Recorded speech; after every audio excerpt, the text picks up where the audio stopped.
will I normally give people a few minutes to come in, and let me just go ahead and take this off. Okay, so we're in and we are live. Yay! Hello. Hello. We have one other person that hasn't come in yet. Her name is hold on a second. Is she coming in? Okay, her name is Audrey. So I know she had to work, so hopefully she'll be in soon. But we'll go ahead and keep going. She's not a YouTube creator, but let me go into my channel here and make sure that I see people. Do you see anybody live? I mean, do you see anybody in? I'm sorry. In the group, I see Jelly Monkey. Oh, hey, Jelly Monkey. Hi, hey, Jelly. That's a cool channel, guys. That is a cool. Oh, Verns is here. Hi, Hey, Verns. Vern. So Vern is a moderator, and welcome. And I'm trying to open up my thing. I said I wasn't. What I'm going to do, guys, is after the live, I will put it on the podcast. So I will record it over onto the podcast, and if you want to go and listen to it, it'll be over there. And I'm waiting for my computer to pop up and tell me that I am live, and I know I am. So I'm going to put some music. It's telling me it's like it's the countdown. Yeah. Okay, her device is not connected. So if you can hear me, Audrey, you got to do it like you did last night. Her device is not connected to the computer, so it's not going to let me put her in. Don't forget to like, subscribe, press the notification bell. No, give me a second, guys. I'm going to put some music on. Taylor. Let's go point. Let's see. I'm glad you guys seeing people, so let me go ahead and put some music on for us. So we'll give people a couple of minutes to come in, and then we'll go ahead and get started. We'll make it do what it do. So, go ahead and get some music playing. Maybe we'll get some people in, and let's go. I should have put something fast on so y'all can see me dance. Yeah, like on your TikTok. Yeah, right. Your Instagrams. I love it. I'm like, oh, go sit. Look, I dance on Reels, on Instagram Reels, and I embarrass my children. They're like horrified. My son is like that too. He's like, Mom. Yeah, my daughter, she's always like, come on. I said, well, I'll do it with you, but you can't put it live. Oh, okay. So you're like the other way around. But I think I'm gonna start. I think I'm gonna start playing around with TikTok. Hey, Taylor. TikTok, yeah. You know what? I haven't. I don't know. I had a TikTok account, and I ended up deleting it because I was just like, I felt like it was just too much for me. You know what I mean? With the YouTube and the Instagram, and then all these social platforms, it was just a lot. So I was just like, I said, you know what? Let me stick to two that I know that I use, which is Instagram and YouTube mostly. Yeah. So I said, let me stick with those, because I have I had the TikTok, I had the Twitter, and then I had them, but it was so much work to put the videos up and the links up. And I said to myself, you know what? I can't, it's just too much. You know what I mean? And I couldn't focus on my videos. It was, I couldn't focus on my blog and things that I was doing. So I decided, for me, I decided to just stick to two things that I know that I use a lot. Yeah. Hi. What about you guys? I've been learning to play around with my Instagram a little bit more. I've kind of changed it up, but I haven't been doing a lot of reels lately. But I'm just learning to kind of dibble and dabble in different stuff. Just kind of see and I'm looking at it more like, okay, let's play with this a little more to kind of help boost my YouTube channel a little bit more. Cause I'm nice. 2022, I'm a lot more serious about that side of it now. Nice. Yeah. I saw your channel last night, your video last night. It was really cool. So guys, we're going to go ahead and get started. I am waiting for Audrey to come in. Her device wouldn't connect. We tried it last night. It worked. So I don't know.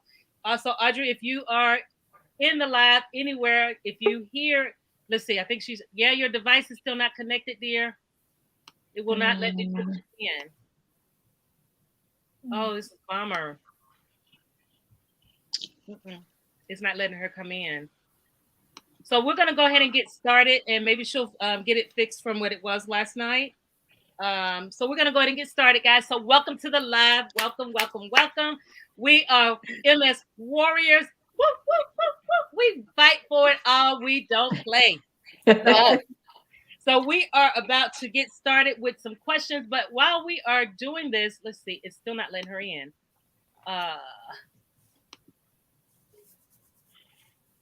Okay. I'll just. Oh. Yeah, it's not letting her in. Okay, so anyway, we're gonna get started. So with the ones that's on here, we can just go around and introduce ourselves to the audience. And yes, please thumbs up the live. So I will start. I'm Shelly at Eat to Live Strong. And yes, I have MS, but MS don't have me. So you guys can go ahead and just go around and tell your name. And I'm sorry, she keeps trying to get in. So go ahead and introduce yourself. And you can go in any order. Just raise your hand. I see 5 people in the chat now. Hello, welcome. Hey, Tuber chat. Welcome, welcome, welcome. Okay, go ahead. Because you know, Okay. I don't know what's going on. Somebody can maybe like that kind of order. I know it's kind of weird to know which way it's going. Yeah, so. yeah, I know. So we'll go Well, ahead and I'm Nikki, and I've been on one of these panels with Eat to Live Strong with Shelly before and talked about MS. And I've been on YouTube for a while, but this year I've decided to take it a little bit more seriously, and I revamped my channel, and I'm talking about my faith because that plays a big part with my MS, entrepreneurship, and my lifestyle. good for you. Great, great, great. Okay. My name is Jeanette Tucker, and I have multiple sclerosis. My channel is Jeanette's Corner, and basically what I do, well, now I was doing mukbangs and I was doing like lifestyles and different things on my channel. Now my channel is basically focused on vlogs, but it's basically vlogging my life with multiple sclerosis. You know, so I mean, that's basically it. That's basically it. So you see me, you know, you see how I live and how I deal on a day-to-day basis while having MS. Right. Awesome. Well, I'm privileged to be here with you guys, ladies. My name is Roxanne Engstrom, and I am a photographer, visual storyteller.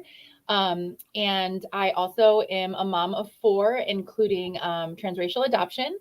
And so like issues of like racial inequity and racial justice are really important to our family. And I'm trying to always be a learner, especially as a white woman.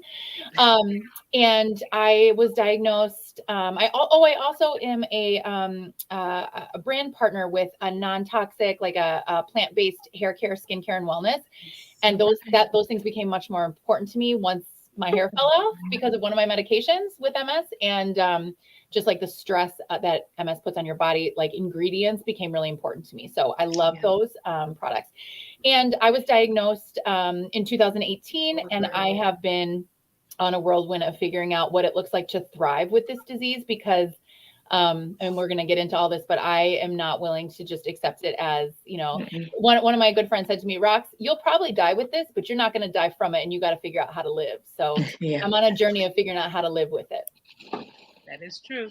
And I was teasing her when we were in the backstage, and we met in Chicago. Yeah. We were at a convention. We are, I'm trying to look at she's trying to come in still.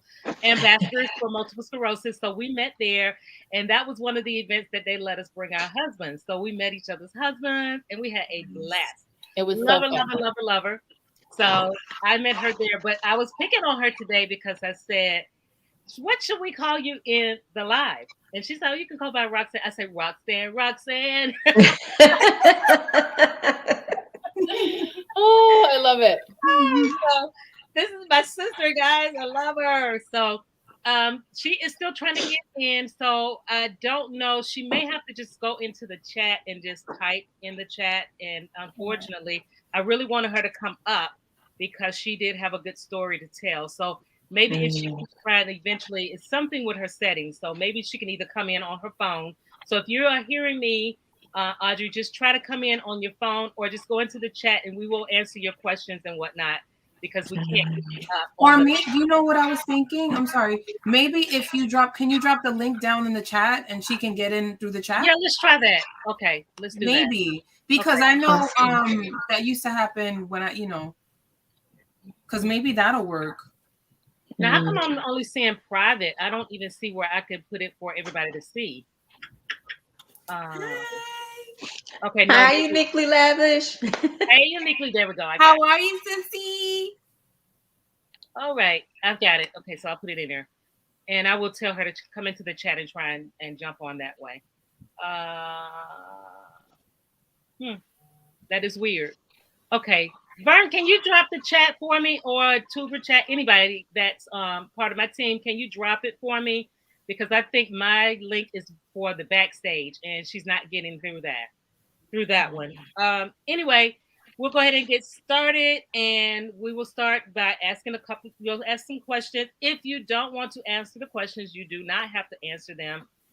We love on each other, and we have no problems with not answering if you don't want to answer the question. So, the first question was to tell us how long you've been diagnosed with multiple sclerosis.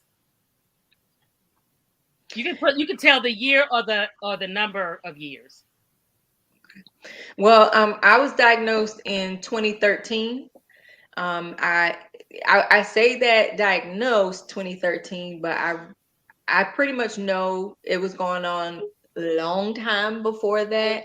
Even in my 20s, I knew something was going on, and I somewhat had an idea. I somewhat had an idea that that's what it might be. I just wasn't claiming it because I wasn't accepting that. But yeah, official diagnosis 2013. Okay. All right. So for me, I was diagnosed when I was 16. I am 44 now, and I'm going to be 45 in February. So I was really, really young when I was diagnosed, and I didn't know what was going on. I just got sick out of nowhere. I lost mobility, and that's how my mom ended up doing research, and we found out that way. But I will get into that. But just to answer the question, yeah, it was when I was 16. 16. Wow. Yeah. Okay. And Roxanne. Yeah, I mentioned this, but I was diagnosed in like July of 2018. I had some symptoms, but I always attributed them to something else. I was like training for a half marathon, and I kept getting like numbness in my leg. So I thought, oh, I'll go to the chiropractor, I'll go to the acupuncturist, and then it switched sides. And my husband's like, I don't think numbness from like a pinched nerve switches sides. And so my doctor recommended an MRI, and I was like, oh, nothing will be wrong. It'll be fine. And then, 3 days later, my whole life changed. So that was in 2018. So I was in my late 30s. Okay. And Audrey, welcome to the chat. Sorry you had some trouble getting in, but go ahead if you want to tell everybody. Of course, I just said your name, but you can go ahead and introduce yourself if you like. Greetings, everyone. My name is Audrey. I guess I was diagnosed in 2019, really, but I had issues for a long time. We just didn't know what it was. And so I was finally diagnosed, like I said, in 2019. Okay. And I was diagnosed, Nikki and I were the same, was 2013, but I speculated it was long before that, and we will talk about that into the discussion. But it was 2013 for me, for the diagnosis, but again, it was long before then. So we have all so all of us was diagnosed. And who diagnosed you with multiple sclerosis? Because different people were diagnosed differently. So if you could tell, and just say one thing, I'll start. I was diagnosed by an ophthalmologist. So were you diagnosed with like a neurologist or your primary care? For me, I was diagnosed by a neurologist. It was from my pediatrician, but because I was so sick, Because I was so sick and I had to go to the emergency room immediately. I couldn't see my physician, my pediatrician there, but when they took me to Lenox Hill because I was so sick, they had me see a neurologist, and I guess they worked in pediatric neurology, and that's where they diagnosed me. Yeah. So for me, it was my primary care physician initially. He kind of started off with, I'm not giving you an official diagnosis, but an unofficial diagnosis, you have MS. And then from there, he sent me to a neurologist who confirmed what he told me. Yeah. Wow, MRIs Nikki. and yeah, things like that. He did some MRIs. You know, the funny part, and I'm sorry, Roxanne. No. Funny enough, he told me, what I want you to do is stand up and close your eyes. And I thought, okay, that's kind of weird. But so I stood up off of the bed and closed my eyes. Well, apparently my body was wavering, and I didn't know that I did that. And that's when he said, "Oh yeah, unofficial, but yeah." And that's kind of the way. But my leg was numb, kind of like Roxanne. That's my leg was numb, and he was like, "Yeah." Oh wow. Wow. I was just going to say, Nikki, my story is similar. My primary care doctor is the one that called me back and said, so your MRI results are consistent with MS. And I, at the time, had like 2 extra kids in our house. Kids are running around screaming. And I just was like on the phone, like I was in so much shock that I couldn't even process what he was saying. Because again, I thought I had a pinched nerve and I just thought I needed to stretch better when I was running. You know what I mean? Yeah. And then I ended up at a neurologist, had to switch, but I ended up at the first neurologist who also did a spinal tap, and which I got a spinal headache from, worst pain. Oh my gosh. But I wanted to make sure that diagnosis was really, they did all the different things to diagnose me. So that was kind of the process. Yeah. Oh, okay. Yeah. So mine was the ophthalmologist, and it will, once I get into the questions, you'll know why it was the ophthalmologist, which is the next question. What caused you to go to the doctor? So you've said that the pinched nerve and Janetti was in a lot of pain. What caused you to go seek the advice of a doctor? Oh, me? Whoever. Does it matter? Go ahead, Janetti. Oh, okay. Well, for me, I was 16, and what happened was that I was going to school that day, and I ended up getting really sick on the train out of nowhere, and I had to call my mom, and I said, "Ma, there's something going on." Like, I was really sick. I was just basically, just throwing up. It was really bad, and I called my mom. My mom, she had to come pick me up, and she was doing a show. So she was just like, okay, I'm going to come get you, whatever. So she came and got me. And all of a sudden, like, I started to feel dizzy. Everything just started to like happen at once. I started to feel dizzy. I was just sick. It was just really bad. And then days went on. She was, I was able to eat something, but it would still come back up. But my mom didn't think anything of it. Then all of a sudden I started to lose mobility on the right side of my body.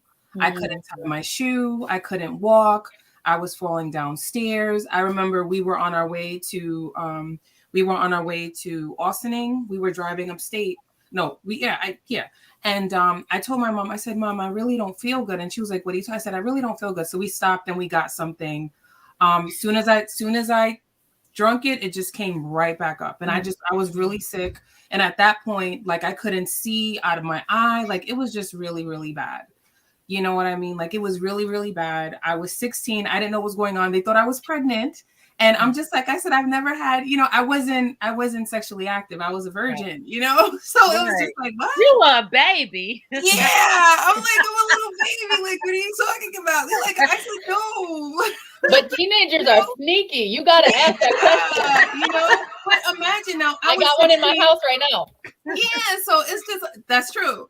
So it's just like, so my mom, she's the one who kind of like, Wait, what was the question again? You see, that's my MS. Sorry. That's my multiple sclerosis. I know, right? My memory is That's bad. why we have to have paper. I think we were what symptoms led you to the hospital, to the doctor. Yeah. Oh, okay. So finally, I'm so sorry about that. But just know it's MS. You all know it's MS. So that's when my mom decided, and this was like a whole week that passed. That's when my mom decided, okay, we need to get you to a hospital because obviously there's something wrong. When I go to the hospital, they did the brain scans. They gave me a spinal tap, which was painful because I still didn't know what was going on. That's when they said, you know what? She's 80% positive for multiple sclerosis. They found lesions on my brain. I mean, it was just crazy. Like I was really, really sick. And then, so that's what happened. And then once they told my mom what that was, my mom started doing research, a lot of research. But we'll get into that with the other questions. But that's how we found out. That's what my mom did. That's when she decided to take me to the hospital. So before you say yours, Roxanne, I'm going to tell Janetti. One of the things that was told to me from the National Multiple Sclerosis Society and from my neurologist, it was told that they weren't even testing young kids because it was impossible for them to have multiple sclerosis because they were still growing. And more now, that I think the youngest child is 8 years old that has multiple sclerosis. 8. Really? Wow. Yeah. Really? I never knew that. Yeah. No, me either. Wow. I'm wondering if it's hereditary. That was the other thing. They said it's not, but I know somebody on this panel is going to tell you. So I'll go ahead. You can go ahead and tell yours now, Roxanne. Oh, no. Well, I was going to say me and my dad, we're going to get shirts made for the MS Walk that said, they say it's not genetic. Right. Because my dad has it. But it's so interesting again, right? Because it's a snowflake disease. It looks so different in him than me. So different. So it's almost like we don't have the same thing, except we bond about walking like we're drunk, even though we're not. I'm like, I always kind of look like I've had a couple, you know? Right. And so actually a funny story about that is I was at a park with my kids and I stood up real fast. I was drinking coffee in the morning and tell my kids we got to go. And I stood up and I kind of stumbled. And then I stopped and I yelled, "I'm not drunk." And then I realized the only person that would yell, "I'm not drunk," is a drunk person. Right. So then I yelled, "I have MS." And I'm like, somebody was going to call the hotline on me. You know what I mean? Like someone's going to call the hotline on me. I swear to you. But anyway, I had the numbness, I had tingling, I had burning so bad in my shoulder that I actually would scratch my arm bloody in the middle of the night. And then I had kind of like an MS hug, which is the worst name for it ever because it is nothing like a hug. It is so painful. Where I just felt like an iron lung and I couldn't breathe. And I also had, thank God I've not had them since 2018, but I had almost stroke, like where I would walk and then I would just fall down and like my whole body would be like in a like a muscle spasm. And and then my panic about that would make it worse. And my kids, that happened when my kids were with me. I also went blind in one eye while I was driving my children. That was terrifying. So I luckily pulled over and, it did come back. But so those were kind of all of my symptoms at the beginning.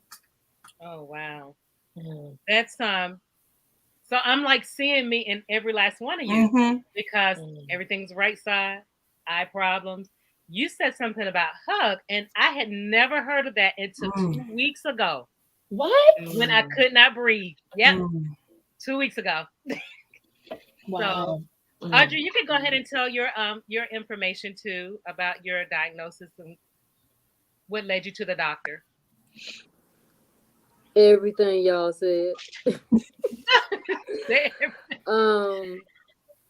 Mostly it was the falling because I would fall for no reason.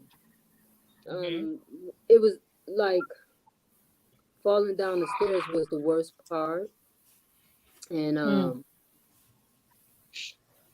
not being able to hold my urine. Oh wow! It was a lot. It was a lot. They diagnosed me with lupus first. Yes. Wow. Wow. And I got a second opinion on that one. And they said I didn't have it.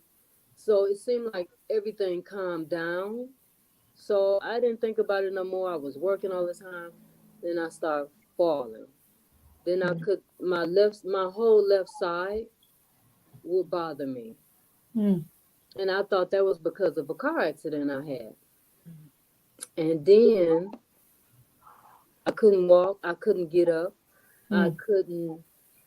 couldn't do nothing. Jaden, I'm sorry. I couldn't do anything. My kids was helping me, their dad was helping me. It was just like I said, everything. Um I never had a spinal tap though. That I didn't get. Lucky you. Don't do it. Yeah. I saw it done, so I would not do that.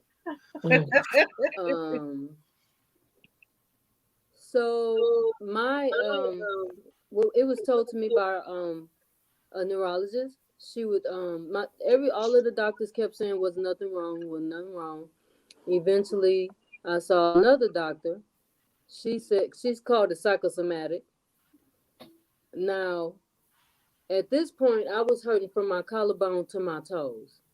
Actually, it wasn't pain. It was like someone had, you know how you hit your elbow? Yes, pins and needles. Pins and needles. Yes. And that's how my body felt from my collarbone to my toes. Yes. Wow. It was horrible. And that went on for months. And they kept telling me nothing was wrong. And that, I think that's the part of MS that is like not only physical pain but mental anguish is that people think that you're crazy and you start to believe you're crazy. Yeah. No, I didn't believe that. Yeah. Yeah, well, me neither. Yeah. Me neither. I didn't. It was those mental symptoms are just, or the mental anguish of not having people believe you is really real. It is. It is.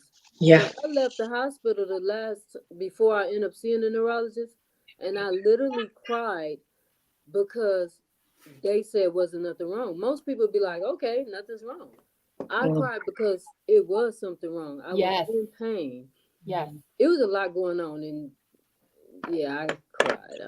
That's kind of actually as being an ambassador, I'm still learning a lot of things because, like I said, the hug, never heard of it. Now I know what it is. I'm like, oh my God. But my situation, which is going to be one of the questions that I asked, but I woke up one morning and I couldn't see. I lost my vision. And at first I thought, I said, well, did I have something to drink last night? But it was not. I could not see. And I told my husband, I said, I can't see. He said, what do you mean I can't see? I said, I can't see. I don't even see you. I don't see anything. And I'm like reaching. Wow. And he says, oh, Lord, what do you want me to do? I said, we got to go to the doctor. That's what we got to do. So I ended up calling my primary care. And when I went, she said, I can look in your eye, but you need to go see behind the eye. So you need to go and see an ophthalmologist. And I said, oh, I'll go to Costco's. They got an optometrist. She said, no, you got to go see an ophthalmologist. Right. Like, oh, man. So I was like, I don't even have one of those because I know what my eyes done at Costco's or Sears. And she's like, well, we're going to find you one. So they went through the book and they say, well, we got two close by. So she said, which one do you want? And I was like, this one is 1 mile closer. So I picked it and I called the doctor's office and they said, we don't have anything available for 3 weeks. And I'm like, and then somebody said, whoa, somebody just canceled. Who needed an appointment? Look at God. Oh, Said, can you come in there? I said, I'm almost there. So mine was the eyesight and the ophthalmologist, but we'll go and ask some other symptoms later down the road. And then we've already answered the question about does someone in your family have MS? And you do have a family member that has MS. But Roxanne, remember when we were in Chicago, there was a set of twins. The twin didn't come.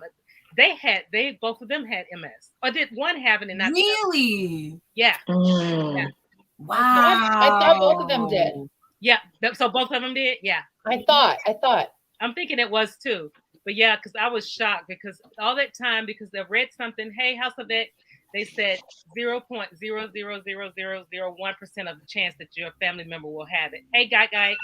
And Wow. Wow. and then we were sitting there with living proof, a set of twins and Roxanne. I was like, oh, the level is high. Wow. I didn't. Wow. And see, now, like with me, it's a little different. So I don't know anybody in my family that has MS, but I had a daughter at 17. My daughter was diagnosed with muscular dystrophy. She passed away at 2 years old. Oh, so sorry. Oh, I'm so sorry. Yeah, that was my little angel. Sorry to hear But that. so initially, when I first started having symptoms, I was having like muscle spasms. So I just assumed, okay, well, do I have muscular dystrophy too? That was kind of a thought process in my head. I was in my 20s. But like Audrey, I was told, they didn't tell me lupus. They told me I had Lyme disease. I heard that a lot. Yeah, I hear that a lot. Put me on the antibiotics. So I took like 30 days round of antibiotics. I don't know whether that did anything. I mean, I know I started out with like numb fingers. When I walked, it felt like a heavy boot on my legs. It just felt like a weight when I walked. And I was so tired. When I would get off work, when I laid down, when I tell you, I didn't know nothing. When I got into bed at 3 o'clock, I didn't see again until 8 o'clock the next morning because I slept, days on end. And I didn't understand it. And I was like, okay. And then and what's funny is I saw a neurologist for Lyme disease before I ever saw my neurologist that was for my MS. But yeah, and somewhat like Roxanne, I used to be a CNA, so I would be walking down the halls and my leg would just kind of give out and I would fall against the wall. Yeah. And I would be like, what is going on? And again, like you, I thought, it's probably sciatica. I'm a CNA. I do a lot of lifting. I move people a lot. That's probably what that is. But I was still having the muscle spasms. And then one day, I was giving out medicine, and from the top of my knee down to my foot, just completely went numb. And then it started to swell. Wow. And I told my husband, I said, yeah, something else is going on besides, they told me Lyme disease a long time ago. And what's funny, like you said about the people thinking, something is wrong. They're like, no, you're fine. So for years, my husband used to be like, what is wrong with you? And I'm like, I know there's something going on. I just can't tell you what it is. My memory, like Janetti, is shot. I used to be the person who I remember doctor's appointments for the kids. I was on top of going to PTOs, and I just started forgetting. I couldn't remember. And then it started flowing into my job, and I was scared because I gave medicine out, and I'm supposed to read, and give people their medicine. And I decided, no, not anymore, because I don't want to be the cause for somebody dying because I read it wrong and put the wrong medicine because I forgot what medicine I just read.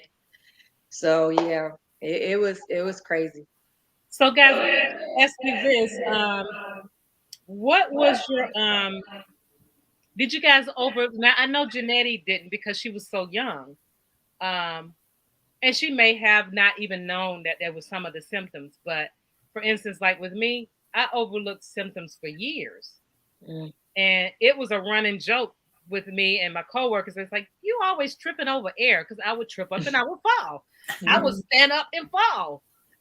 One time I was leaving the gym and my husband was way in front of me. And I was in the back and he just, I said, you just gonna leave me on the damn ground? And he looked back. He said, "How did you fall?" I said, "I probably tripped over your feet." He was way ahead of me, but I had to blame it on him. So, did you guys ever overlook symptoms early on? You did. Yeah.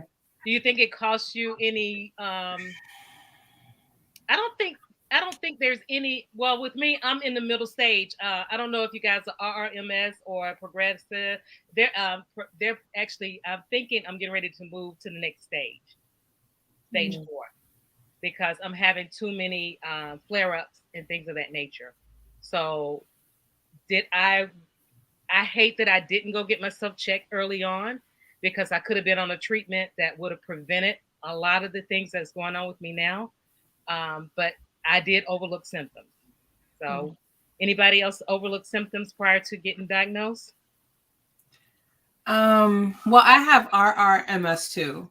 Okay. But I didn't find that out until I had my last flare in 2019. That was like the flare of my life. I lost all mobility, but a lot of that was due to my own negligence.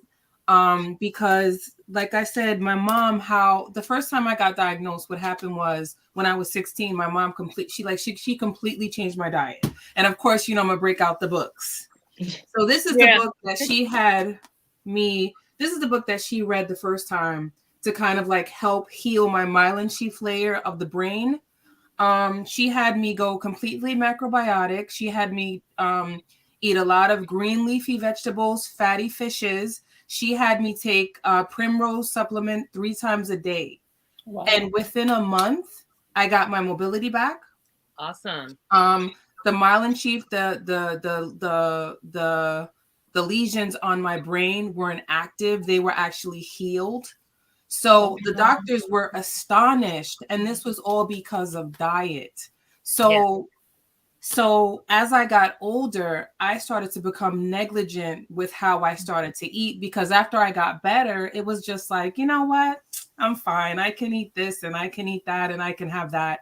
And it was a lot of things that I knew I wasn't supposed to eat those things. You know what I mean? But it was just like, well, I'm fine. You know what I mean? And I would overlook a lot of the, like you said, I had, when I went to the doctor, they said that I had optic neuritis from the multiple sclerosis.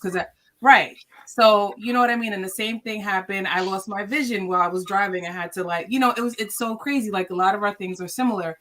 And what really made me, decide to get it together when, not even at that point, I guess when I got really sick and I was at work, that's when I couldn't walk. I lost all mobility on the bottom of my, everything. I couldn't feel my nether regions. I couldn't feel when I had to go to the bathroom. I couldn't walk. They had to wheel me. Thank God I worked in a hospital, because they had to wheel me to the emergency room because I couldn't walk. I was telling my coworker, I can't get up. So, but that was my fault, because I knew better. I knew what to do. And I wasn't on any kind of drugs for MS. So in my 40s, when I had the recent flare of my life, that's when I decided to go on, Ocrevus. So that was my first drug. And Ocrevus. So that was the first drug. But the first thing that they started me off on was Salomedrol. And this was my other neurologist, who was horrible. And I ended up getting a new neurologist who was absolutely amazing. But I guess we'll get to that.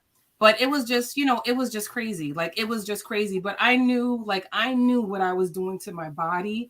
I was literally physically messing myself up, because I knew better. You know what I mean? So, it's I knew what I was doing. I knew what I was doing. And I paid for it. Yeah. So did anybody get a second diagnosis? I mean, a second opinion? Yeah. Really? I'm gonna answer that easily. No, I did not. I saw the lesions and I just gave up. Never give up. Never give up. Never give up. So you got a second opinion. Anybody else? No, I didn't. Well, I mean, I saw my primary care physician, and then he sent me to my neurologist, who, like you guys, I had a lesion on the brain. And when they actually did the MRI, when she read it, apparently I had a previous episode that wasn't as bad as what took me to the doctor. So I had the active lesion, but she could see where I had another lesion that had, I guess, healed from before. And yeah, so we just went with that. Wow. Does anybody know how many lesions they had? Because I know the count. Oh yeah, I do. Yeah, it was a lot. I Yeah. looked like some Swiss cheese or something Mm. with all those. Yeah. I had two that I know of.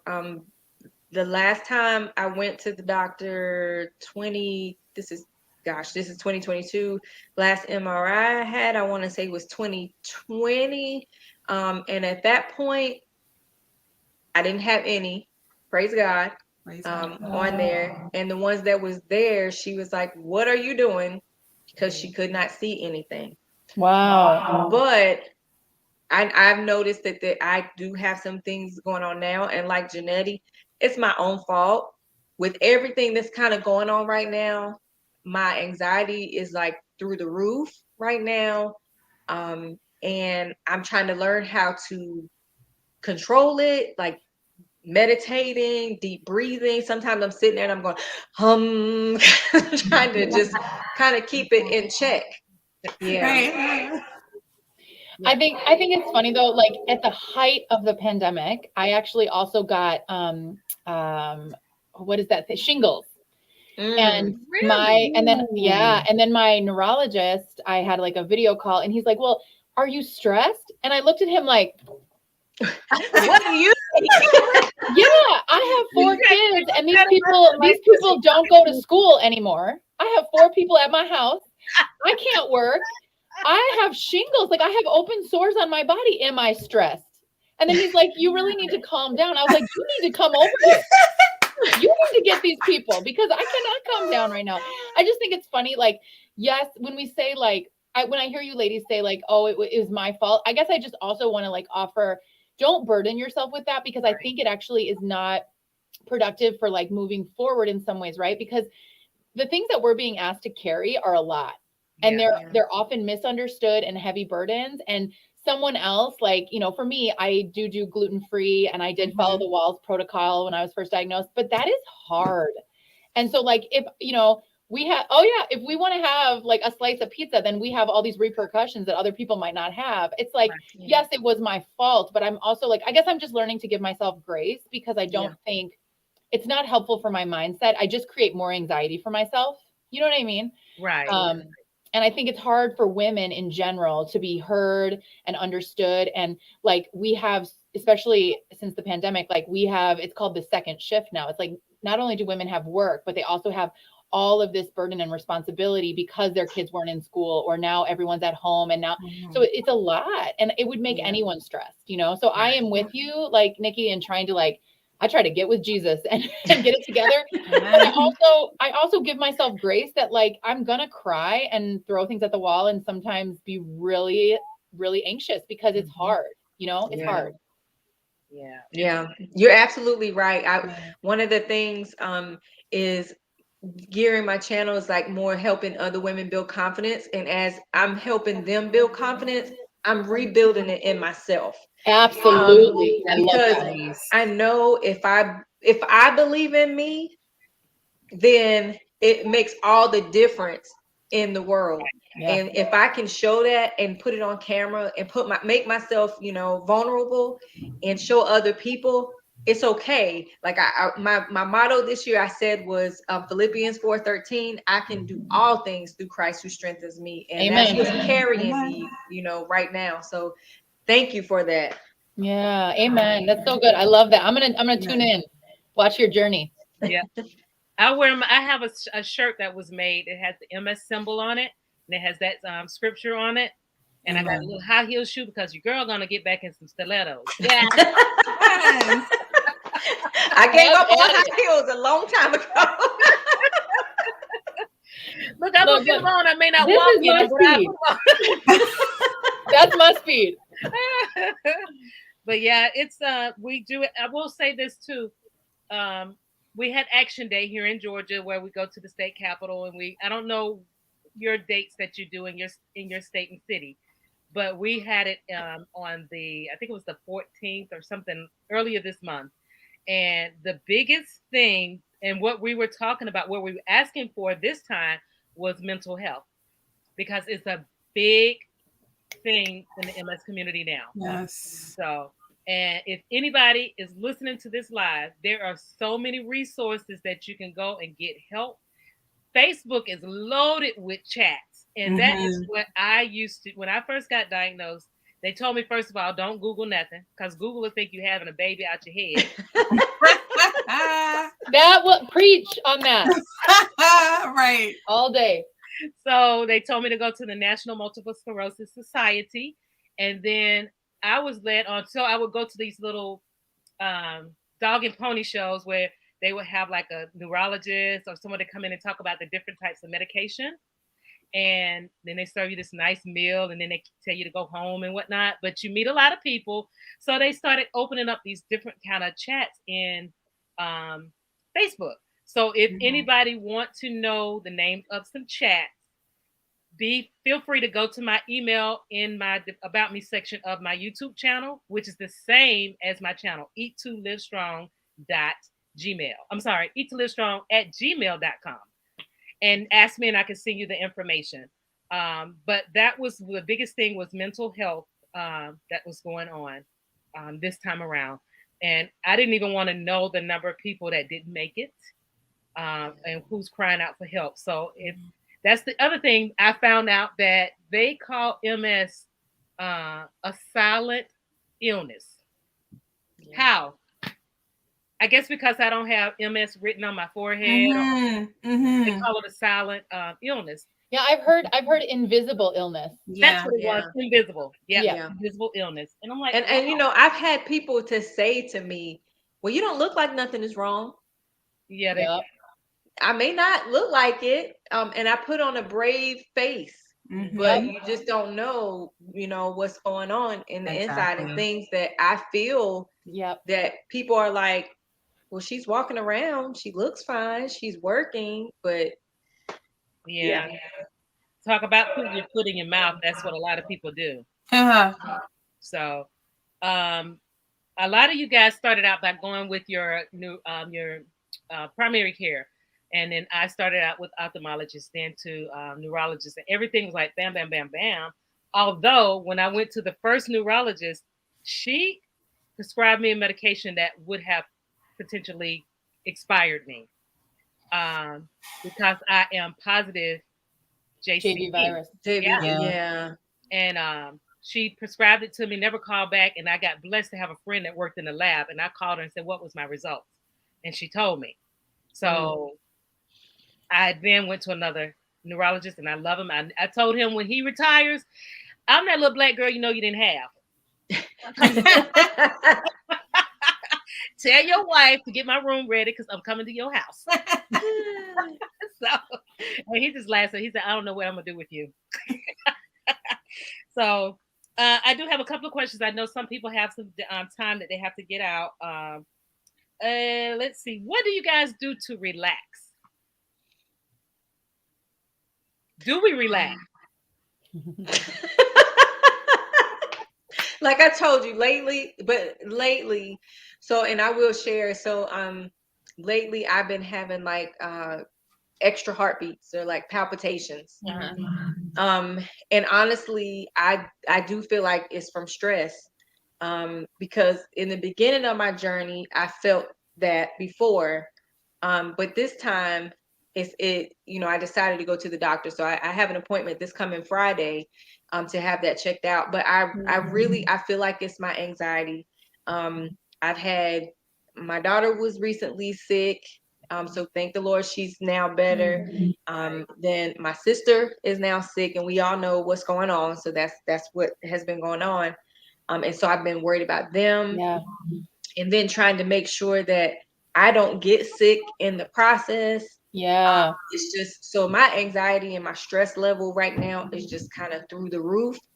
And so I know I need to calm down because I'm creating this anxiety within myself. And I know that's what it is, because I can feel I have to like breathe.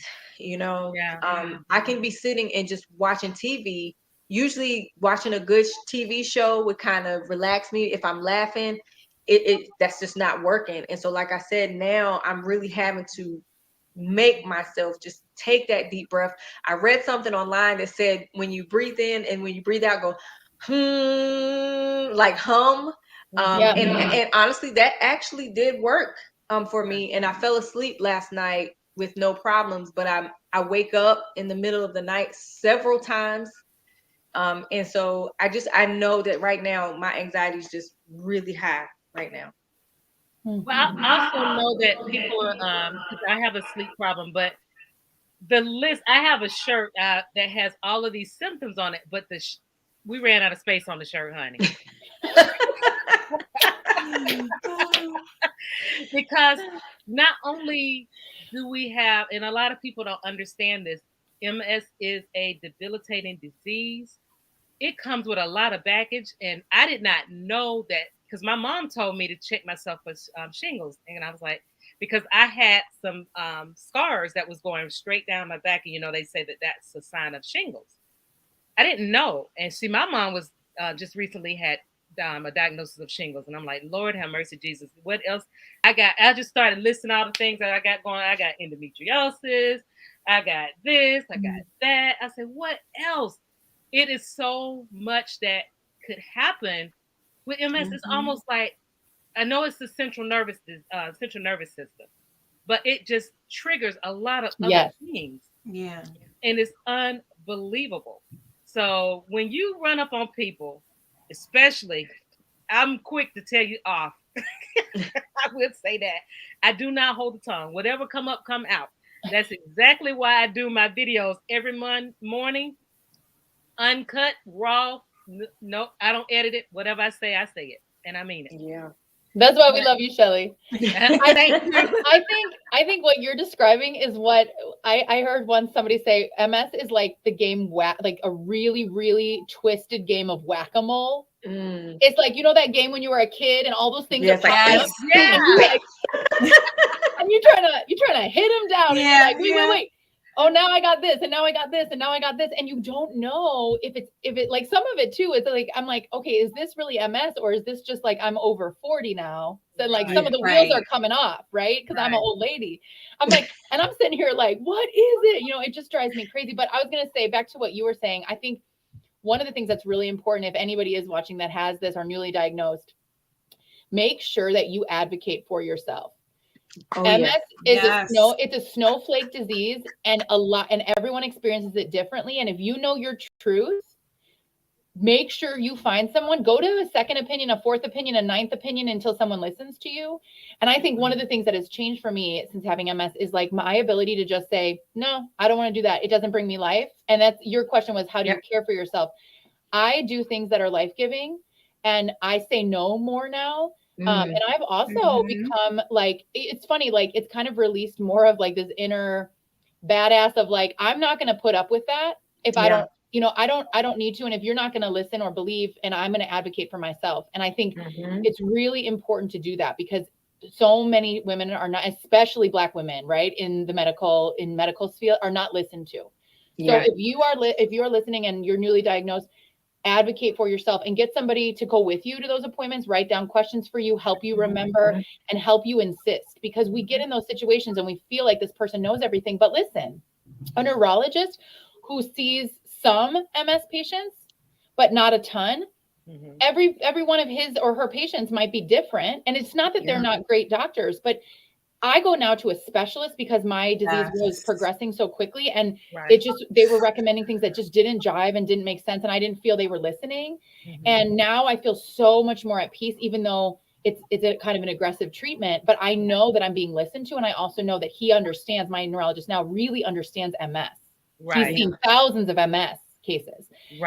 So I guess that's just my preach soapbox word of like, advocate for yourself. Listen, reach out to one of us. If I'll go with you and fight some people. I know that's right. Look, I've been at the state capitol and MS meetings, and I'm your girl. We your girl. Yes, I'm gonna call you Shelly. Look, and it's funny that you say that, because my primary care physician is my biggest advocate. Wow. And he told, and I stuck with him, and Lord knows, I hope he don't retire, because one of the things he said to me, he said, as your doctor, because my medication was Rebif. So he said, as your doctor, Rebif is what you should take. Then he set his little notepad down and he said, now I'm going to speak to you as your advocate and as your friend. I want you to change your diet. He said, yes, medications are good, but that has nothing on the power of God. He has been my doctor ever since. Do you hear me? Yes, Because I can trust him to tell me the truth outside of the medical side of it. You know, he's like, okay, now this is what I'm telling you on the medical side. He said, and now I'm going to tell you this too, because he likes to do natural remedies as well. And he's like, you know, I have to tell you that as your advocate, not your doctor, but but I love it because he's right there with me. He holds my hand. If I just want to cry, he's like, let it out. So before you walk out the door, it's out. And then we're going to work on what you're going to do next. Hey, baby. Hi. Yeah, so you definitely have to. Has any of you guys been on? This is a weird question.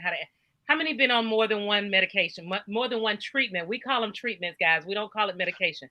How many? Hey, lady. Hey.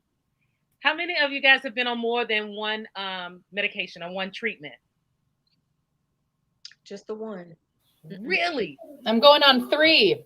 Oh God, I must be old. Let's see. Just the one, and I've had to do like Janetti. I have had to take the Solumedrol for one of my episodes that I had. But other than that, I'm on my 3rd. I'm on my 3rd. I'm on my.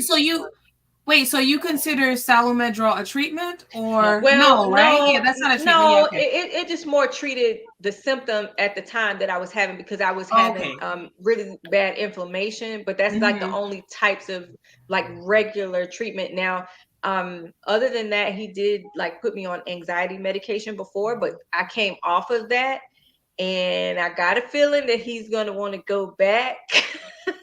At least right now, while things are kind of at my height right now.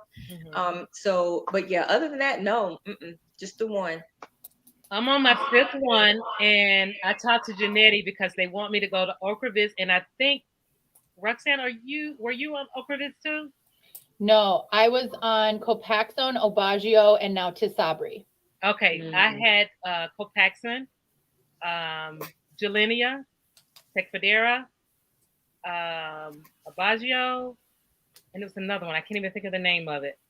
So I'm on this is going to be my 6th one. Wow. We've talked about Tisabri. Wow. Tisabri, yeah. Yeah, so, I'm on that.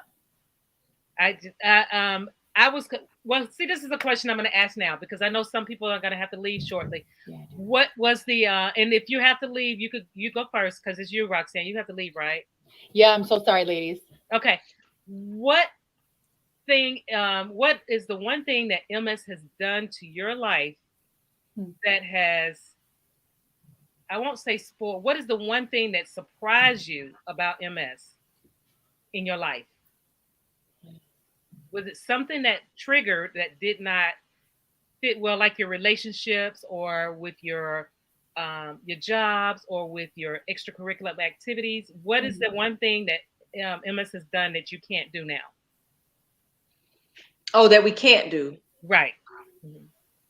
So mine is, like I said, I stopped being a CNA and Med Aid because I felt like I was going to drop a patient, or I was going to give them the wrong medication. And so I had to step away from that. Okay. I think for me, oh, go ahead, Audrey. No, go ahead, because you have to go, right? Yeah. No, go ahead. Oh, for me, I had to leave my job at the hospital that I was working in for 23 years. I had to retire. Actually, I'm retired. So I had to leave because I couldn't, you know what I mean? Like the MS was it was so bad for me. Like I couldn't, even when I went back to work, that, the last 2 weeks, it was too much. I was so overwhelmed that I ended up getting a mini flare that my neurologist said, you can't go back to work. And I worked in a hospital, so it was a lot dealing with patients. It was just a lot. Yeah. Wow. Okay, Roxanne, it's your turn. Oh, I think it was Audrey. Oh, Well, mine's is quick. The only thing that has changed for me is, as I am a CNA as well. So when I do CNA work, if I have to move anybody, I'll say that way, I'll get help. Where I used to do it all by myself, Yeah. I Me didn't too. mind doing it by myself. Now I use the machines when I have to, because I Mhm. would try to do it without people. Um, and I would make sure I had help. I have help because though I can still do it, I don't take that chance. Yeah. Because I'm not as strong as I used to be, and I don't want to hurt nobody.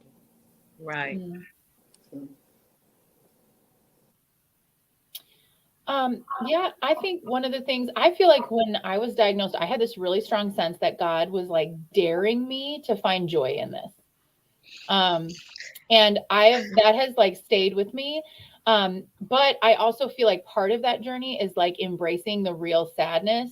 Because I feel like for me, one of the gifts of MS has been, I'm gonna try not to get all emotional. I always cry, but I feel like getting in touch with like real pain and difficulty has also led to this like awakening of like deeper joy. So like, there'll be times when I'm just like with my kids on a trip and I'll just cry because it's so good, Right. and I feel like I was rushing through Yes. life before Mhm. just taking it for granted that I would always feel good. And Yep. now the good days are like, I just know that they're a gift from God. And Mhm. everybody's body is breaking down and dying. Like that's just the truth every day. And it's Right. not depressing, it's just the truth. But I feel Yeah. like it's a gift that my body is doing that so much more, that I get to like be more connected to God, and I get to be, I feel like at least it's my choice, right? And I'm not going to say Yeah. I don't have bad days and I curse and I throw things at the wall, because I do. You can ask my people. But I do feel like it is this gift to like live more fully alive. Yeah. But one of the things that has been sad is that like I had always assumed I would go back to teaching full time when my kids were all school age, but standing on my feet all day is just with that kind of like stress, because teaching is hard, was, that was kind of taken away. And I've made a new way to be involved in the schools and things like that, but I just felt like that wasn't a wise choice for my Mhm. body, because I wanted to be really present with my kids. My husband and I also, our family lived overseas, off the east coast of Africa for 4 years, and we always thought we would move back overseas, and going to like one of the hottest climates on earth is just not going to be an option for me anymore with MS and the amount of Mhm. medications and the insurance coverage we Yeah. need. And so it limited our choices. Um, and that was really hard. It's really especially hard for my husband, because I said to him, I'm like, you need to go and talk to somebody, like get support, because if I was in your shoes, I would feel cheated. Right. Like, but you can't tell me that mess, because my leg don't work and I'm mad. So Yeah. like, you can't tell me that you're upset, because I'm real upset. Trust me. Right. But it was this good, again. So I guess I just am saying, like, one of the hard things about is that some of the things, the dreams or things that I thought for my life had to die. But Mhm. with that has come this like new awakening to like how Mhm. good my life is, and how Mhm. Yeah. many blessings I have, and how Right. abundant the joy is in my life. It makes me more, I don't know, I guess in touch with it or aware of it than Yeah. before I was diagnosed. Yeah. Right. Yeah. Well, mine's was it's a part two. Big, it's two parted. I'm sorry. I was in nursing school, finished that, and um I have to finish my clinicals, and I would be a practitioner. And multiple sclerosis blocked that for me. But the biggest thing is, um, more on a personal level, walks in the park. My husband, we would go to concerts and things like that. I have a problem with going in the parks, walking, because I get dizzy. Lord, don't put me in the mall. And women love to shop. Not me. Can't do the mall. I definitely can't do Wally Me World. either. I cannot. I can't. Um, I was in the biggest mall here in Georgia, the Mall of Georgia, and we were walking around, and I got so dizzy because they had different patterns on the floors, and I got so dizzy looking. I'm like, I have to go. I have to go. And he's like, you want a chair? You want to get me? I can push you in it. I say, no, no, no, no, no. That's the one thing I never want to do is to be in a wheelchair. I will fight it, fight it, fight it. I will not. I will not do it. And people's like, you need to have one just in case you fall. If I fall, I just fall. I'll get up and walk again. I'm not doing that. So I want to. So if you need to leave, Roxanne, you could go ahead, honey, and I'll call you later.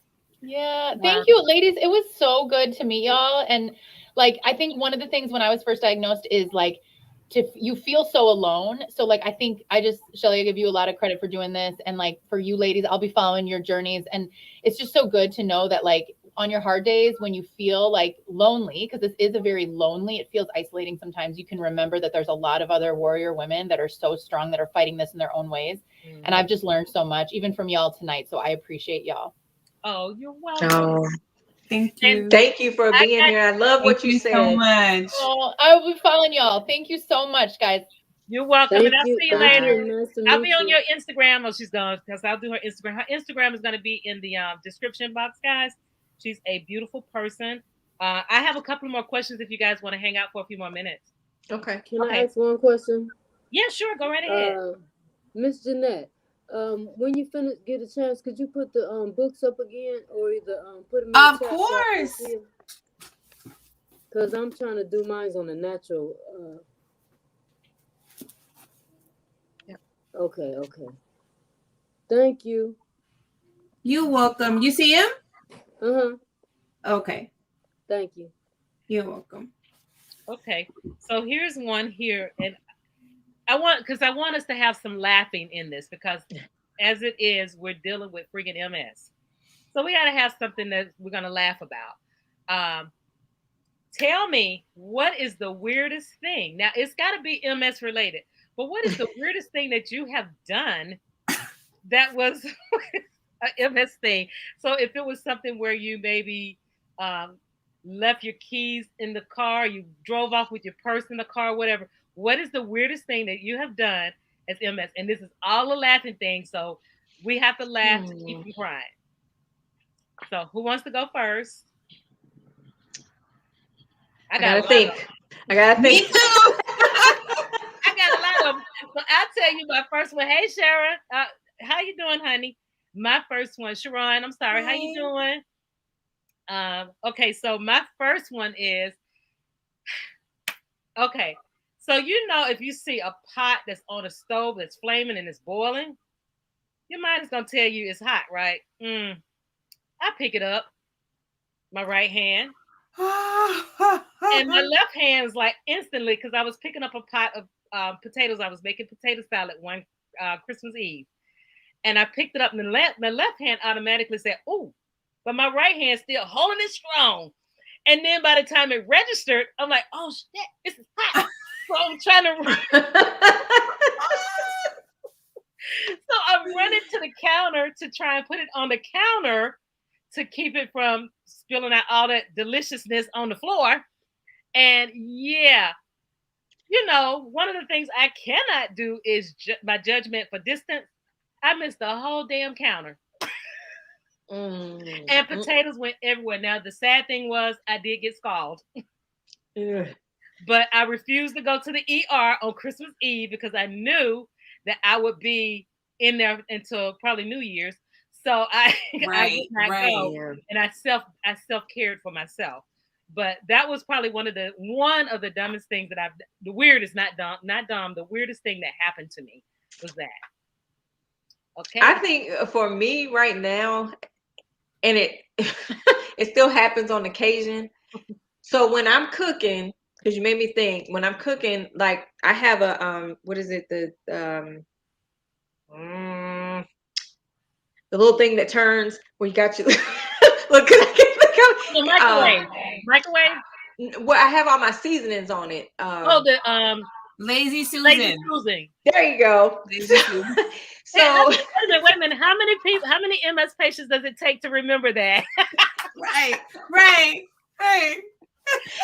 and it's crazy because I'll tell you that part in a minute. But I will take stuff instead of putting it back on the Lazy Susan. I go to put it in the refrigerator, and I'm like, what in the world?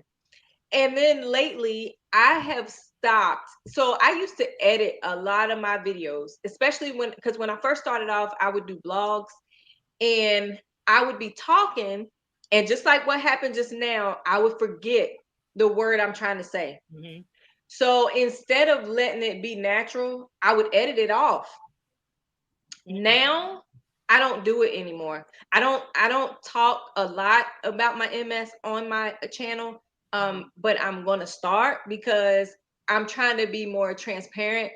And show people, like with what Roxanne was saying earlier. I think it's come with the MS, and it's come with me turning 45. It's okay to be me. Right. Because I have faults. And so my husband, if in one of my videos, I'm talking about it being a Christmas Eve, and I say, oh, it's Christmas Eve, December 23rd. He said, cut. He said, Christmas Eve is December 24th, and I bust out laughing in the video. But I left it because I thought it was just the funniest thing. And I said, from now on, I'm going to laugh at myself, and it's okay. It's okay. Yeah. And before the next person say anything, here's the thing you also have. I'm going to tell anybody that's listening out here, because all of my vlogs, Monday through Sunday, they're uncut and raw. I don't edit nothing. It is what it is. And I love it because I don't have to edit nothing. Yeah. That's right. So, okay, who's next? I want some more laughs. Audrey, Janetti. I don't really have any. I'm thinking because I'm so clumsy. You know what I mean? Like my wife, she's always saying that I'm so clumsy. Yeah, me too. We're twins. She tells me that all the time. She's like, babe, you are so clumsy. And I'm like, no, I'm not. She says, yes, you are. I mean, even though I know that I'm clumsy, but I don't know. But I'm trying to think of a story. I can't think of it right now. Mm-hmm. I probably have a lot of them, but I just don't have them right now. But once it comes up, I'll come up with it. I'll tell you. That's cool. That's cool. I know I'm clumsy. I've fallen down the stairs so many times. It gets so. Oh my god. That's the point. That's why we got to get a ranch. I don't want to pick my feet up to go in my house when we move. I don't want to pick my feet up to come in. I want to just slide on in there. But right. I fall down the steps so much, and it gets to the point where they were like, "Did you just fall down?" And say, "What's going on? What happened?" I just got down the stairs. Right. I'm so clumsy. I fall up and down the stairs. That is so not cool, but I fall up and down. Me too. I'm so clumsy. Oh my goodness. Oh, gotta laugh. Did you have anything, Audrey? No, because when I do something, I think I take it serious. I think I take it too serious because I'm used to doing anything, and now when I can't do it, or if I can't come up with a word or whatever, I think I take it too serious. You know what I mean? So I used to do that. Don't beat yourself up. Don't. No. Do that. Don't beat yourself up. Because for the long, I'm going to tell you, and my husband tells me this all the time, but I had a manager before I was diagnosed with MS. He used to tell me all the time, write it down. Never trust your mind. Always write it down. And then my husband said, write it down. I said, who's going to tell me where I wrote it down at? Right. Exactly. So that's not going to work for me. Exactly. But it might end up in the refrigerator over here. So Right. Girl, and listening to y'all. Oh, I'm sorry. Go ahead. No, I was going to say, has anybody ever put the butter in the cabinet? Oh, I hadn't done that one. I've done that. I put milk in the cabinet. And I was I'm glad to hear you guys. I'm glad to hear y'all say that because I didn't know if that was because at one point I was like, okay, so am I getting dementia? What's going on? Right. You know, 'cause That's what I a thought lot of that too. stuff goes with some of that, but I was a Yeah. lot like Audrey. I took it too serious, and I Yeah. finally just said, no, this is me. You either take me the way I am or don't.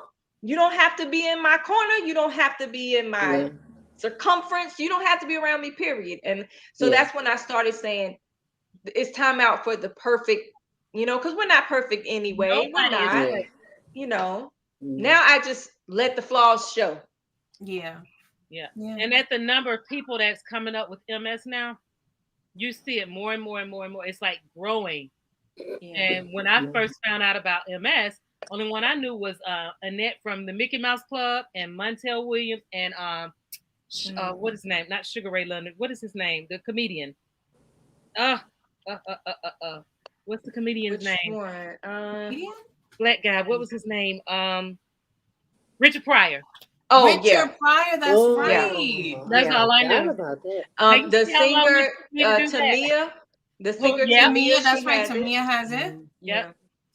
What's her name? Selma Blair. Yeah. Oh, okay. People are coming up with him. What's his name from Laverne and Shirley just died. He had MS, and a lot of the actors won't tell it because they think they're not going to get a job. Yeah. And what's his name from Squiggy from Laverne and Shirley? He just passed away last year from MS. From MS? Yeah, I didn't even know it until I saw it say he passed away from MS. I was like, wow. Oh my gosh. So and you know what? You say something, Shelly, that brings up a good point. Because when I stopped being a CNA, I was so afraid to tell them what it was that was happening. But then the episode happened at work, so I couldn't hide it anymore. But they too were always used to the one who, when I did my job, when I do my job, I go 150% to do my job. And I just felt like I couldn't do that anymore, but I was afraid to let people know that I couldn't do it anymore. And then when I accepted it, everybody else was like, girl, you're fine. And before I knew it, I was working at the front desk. They were just like, no, you've been here for years. We're going to find somewhere for you to go. And it was just a relief, you know, to finally be like, oh, it's okay. Right. So you have to do that because don't beat yourself by any means at all. Don't beat yourself. We get beat up enough with the disease. Yeah. So don't beat yourself up. I mean, I have been in this house for for 30 years, and my bed has been in the same spot. I hit the daggone bed, the foot of the bed every night. Every night, like clockwork. It's almost like it's a ritual. I have to hit my But you have to laugh at it because if you don't, you're gonna cry. You will. So don't let it get you. Don't let it take control. Don't let MS take control of you. You have the higher person that's going to be in control first of all, and then you have to piggyback off of that. Make an affirmation every morning and say, "I'm not going to fall for this MS mess." Because even though I'm getting 3 hours of sleep, you think I let that bother me? Heck no. Nope. Only got 3 hours. I'm good. So don't let it get you down, Audrey. You just gotta fight for it. You gotta fight. So I don't necessarily I don't beat myself up, but I don't know how to explain it. But I don't beat myself up. Now if my kids around, especially my second son, if he's around and I fall or almost lose my balance or something like that, I'll try to play it off or something, because he be like, Mom, because he be watching me. When I tell you he watched me, because he was there a couple of times when I fell down the stairs outside. And one time I almost hit my face, like I fell all fours and my face almost hit the car. So he was right there. So, and then one time at work, I fell and hit my head on a scale. Wow. So, and then he had to come get me from work. So he watched. When I tell you, when he around, I watch what I do. Oh yeah. Yeah. I watch what I do because I know he gonna be at me like, Mom, what you doing? So now I also heard tell when I first was diagnosed, they said that MS was prevalent in the Midwest, and Same they thing I said, heard. yeah, and they said Caucasian, but now it's like not that. It's more women with MS Yeah. than men, but that's been some of the research. So I do a lot of research, and just to let people know, this is the reason, because I could not become that practitioner. I turned lemon into lemonade. So I started Eat to Live Strong, so that I can That's help right. people with MS. I became an ambassador, and I became a activist. I fight for our rights with multiple sclerosis, and I'm getting ready to open up a center here in Georgia. So it's like a place where people with MS can come, and we can do exercise. We can learn how to cook a certain That's dish. wonderful. So Right. that's That's what I did. wonderful. Yeah. So you got to do that. You got to make it and do that affirmation every morning. Yeah. And see, that's what you're turning your MS into, something that's helping somebody else. And something with what I think Roxanne was mentioning before, like learning how to embrace it and start using it, not just to help yourself but other people. And like I said, in the last, especially when the pandemic hit, I think it made a lot of us start really thinking about our life and where we were at. And I know for me, it was like, okay, something's got to give, and it ain't gonna be, I'm gonna keep it pushing. So I just went part-time, and I fought that. I battled. Should I work? Should I go part-time? Should I keep trying to be full-time? But it was really weighing heavy on me, that I felt like I was just doing too much.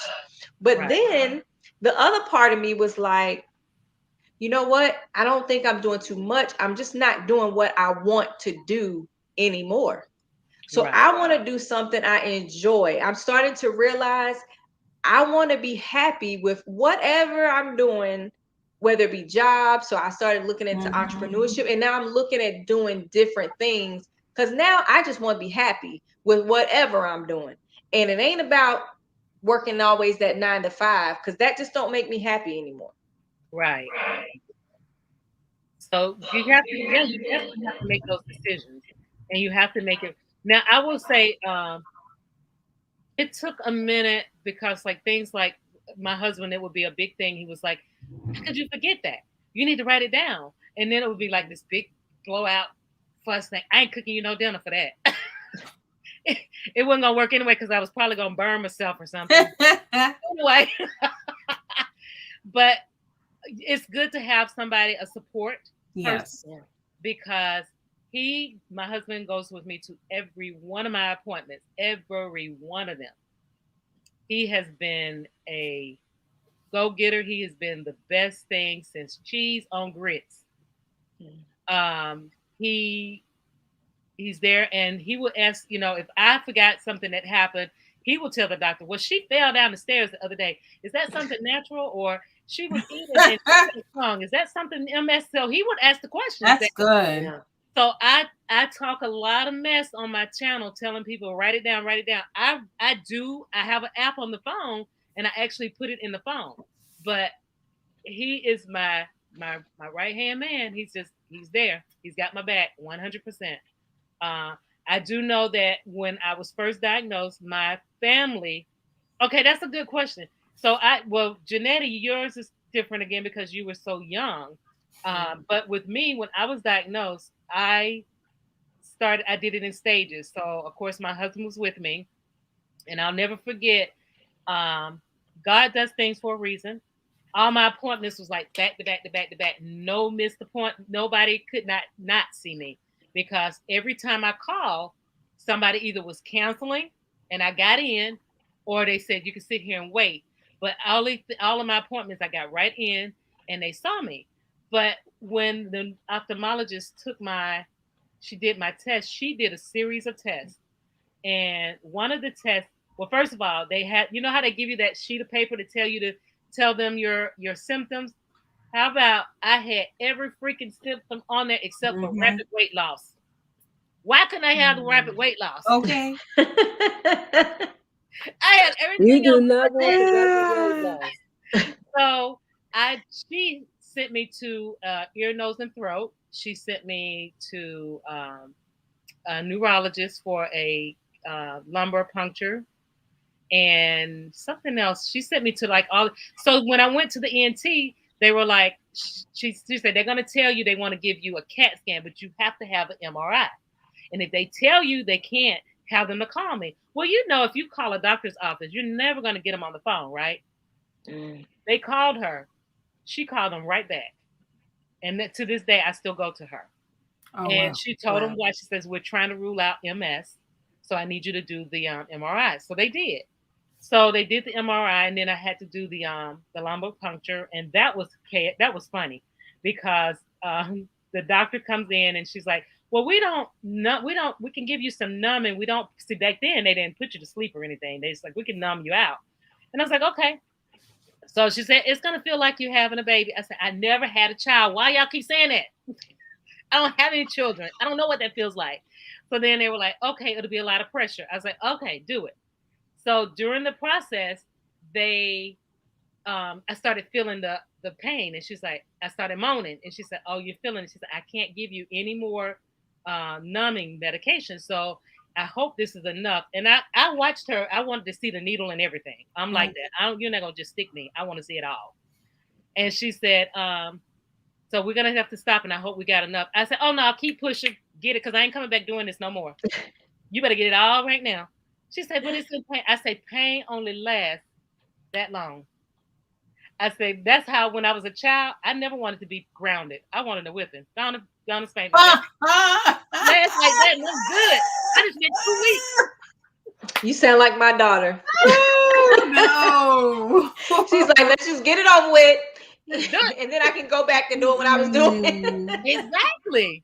But everything happens it was just so easy. And the thing is, and that was my question to you guys, when you got your diagnosis, how did you feel? Because when I went to her office, I left work early to go to her office, stayed in all that traffic, got there, and she wasn't even at the office. She had got called into an emergency eye surgery. But she left a note and said, "Tell her don't leave." And I stayed there for like almost 3 hours waiting for her. And when she came in with the results, the look on her face, I knew I had it. She said, "I don't know how to tell you this." She says, "But you have MS." She said, "Your age, your symptoms, and the lesions all tells me, and the optic neurotics, it tells me you have multiple sclerosis." She says, "Well, I'm gonna go ahead and let you go back to the neurologist and let them get you on treatment." But she said, "Are you okay?" I said, "Well, it is what it is. I'm a fighter, so I guess I'm just gonna have to fight this." Wow. And she said, "Well, there's no cure for it." She says, "But people don't die from MS. They die from complications." And I was like, okay. When she told me that, I was like, okay, I'm changing my eating habit. No more sodas, no more cakes and pies and cookies and donuts and all that stuff that's got to go. And that's what I did. So my reaction was I was surprised, but I knew that I could fight through it. So when you guys got diagnosed, did you have any of those type of what was your reaction? How was your reaction? I had a single tear to fall down my eye. Really? But it's weird because my doctor had already, I guess because he had kind of semi-prepared me, but without giving me the official diagnosis. And then from there, I was actually put in the hospital. So I met my neurologist in the hospital. And she came in. My husband was sitting beside me in the hospital room, and they had those little things on my legs because they wanted to make sure I wasn't getting blood clots or anything. And she said, "Well, after looking at your scan and with what you have going on, you have MS." Well, my husband, he turned and looked at me, and I looked at him, and I had that single tear run down my face, and I said, "Okay, what do I need to do next?" And it was kind of that same reaction, like that knee-jerk reaction. Okay, you've told me. Now what do I need to do? What can I do now to start getting better? Because I've always had in my mind, like you said, MS don't have me. They told me I got it. I don't claim it, but I know I have to do things to stay as well as I can. So that's always been my thought process, was like you said, just fight it till the wheels fall off. Right. Exactly. Because now Janetta was young, so her reaction probably was, she was, mommy was there for her. So I'm thinking, Right.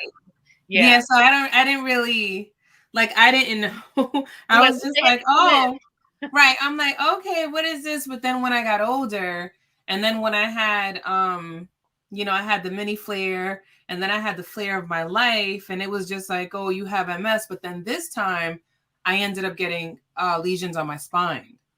And that's why, because I only had them on my head. I never had them on my spine. That's why I couldn't walk. You're walking, yeah. And that's when the tears started to come down. Yeah. So and you that's were when like, I started to cry. You were like, MS. Oh, that's MS, period. I'm missing that. Right. I was like, oh, that's MS. Right. And so, she was my girlfriend at the time. Now she's my wife because we're married. Mm-hmm. But she was with me when we got that diagnosis. And it was just like, oh, I was crying because I couldn't walk. And it was just, I was a mess. I was a blubbering mess. I said, hey, because she's very sweet. Now, she's in the other room. I'll tell her. Yeah, I was a blubbering mess. So, I mean, yeah. Babe. What about you, Audrey? What was your response? Well, the crazy part is I was excited. I was happy because I was diagnosed with several things, and doing my research, it wasn't those things. And then I will go to the doctor, then they say psychosomatic. And then finally, there is a name to it. There's a name. And once she showed me the scans and what I got it was 2 lesions on my brain and 1 on my spine. And so, and then she say, guess what? You came at the best time of this thing. Because you know what? We have 13 medicines. No. We have 15. So you have 25 additional years to live. What? Shut the front door. Okay. First of all, you're not God. So actually, I didn't go back. I didn't go back to her. I don't blame you. Yeah. At all. Because in my mind, what you're telling me is, I'm going to give you 25 years in your pockets. And so I didn't go back. Oh, that was a good one. That was a good synopsis of it. So I wouldn't have gone back either. No, because I didn't like her response. And then my regular doctor, she was mad at me because I didn't go back to her, because she's supposed to be top in Wisconsin. Mm-hmm. But you don't respond to people like that. Yeah. You give somebody some heartbreaking news, and then you're going to say, you got 25 years to live. She could have left that part out. Let's say that's the truth. She could have left that out. So, right. Wow. I don't know. So but did you know have? What? I'm like, huh? No, go ahead. Go ahead. I'm like Nikki. I actually think a couple of y'all, I think everybody said it. I think emotionally, I'm at the best time in my life. Because in the beginning, I was losing weight. I was sad about that. I was depressed about the weight. I was depressed about everything, my finances, everything. And then when I knew I was okay, when I didn't care how much money I was making. Oh, yeah. That's when I knew I was going to be okay. Yeah. Yeah. You're one of the few that was mad about losing weight, honey. For real. You're one of the few that I know. Okay. Man. You gotta laugh. Yeah. So I'm just gonna, because we've been on there for an hour and a half, and I know some people had some things to do, and I am going to wrap this up. I normally try to do it on the hour, but I think we have put a lot out today, and it's very important for us to share our stories because again, we have to laugh to keep from crying, but we also have to keep knowledge out there for everybody. So I guess to wrap it up, I'm gonna ask. You could tell. I think we've already talked about our channels. We got to get Audrey to become a content creator. Audrey came to me. I met her. She came to one of my videos and she left a message on there. And I responded back and I put, I put her channel, I looked at her things and I said, okay, I'm going to speak to her and whatever. And then she came back to a few more. And then finally I said, do you have MS? And she said, yes. And I was like, girl, come on over here. So I invited her in. So that's how I met her. It is a big community. And if you guys could say anything out, because this is our cry to our audience for anybody that comes and look at this video or this live, I am again going to put it on a podcast as well so that everybody on the podcast world can hear our story. And I'll send you guys the link to the podcast. But anybody on YouTube, they need to watch it on YouTube. Okay. So I will send you the podcast information. If you guys have any advice or anything that you want to say to the audience that will help them know more about MS or anything that you want to say before we shut it down. I would just say, just stay positive and live in your truth. Don't let anybody take that away from you. Don't hide from it. But don't let it, run your life.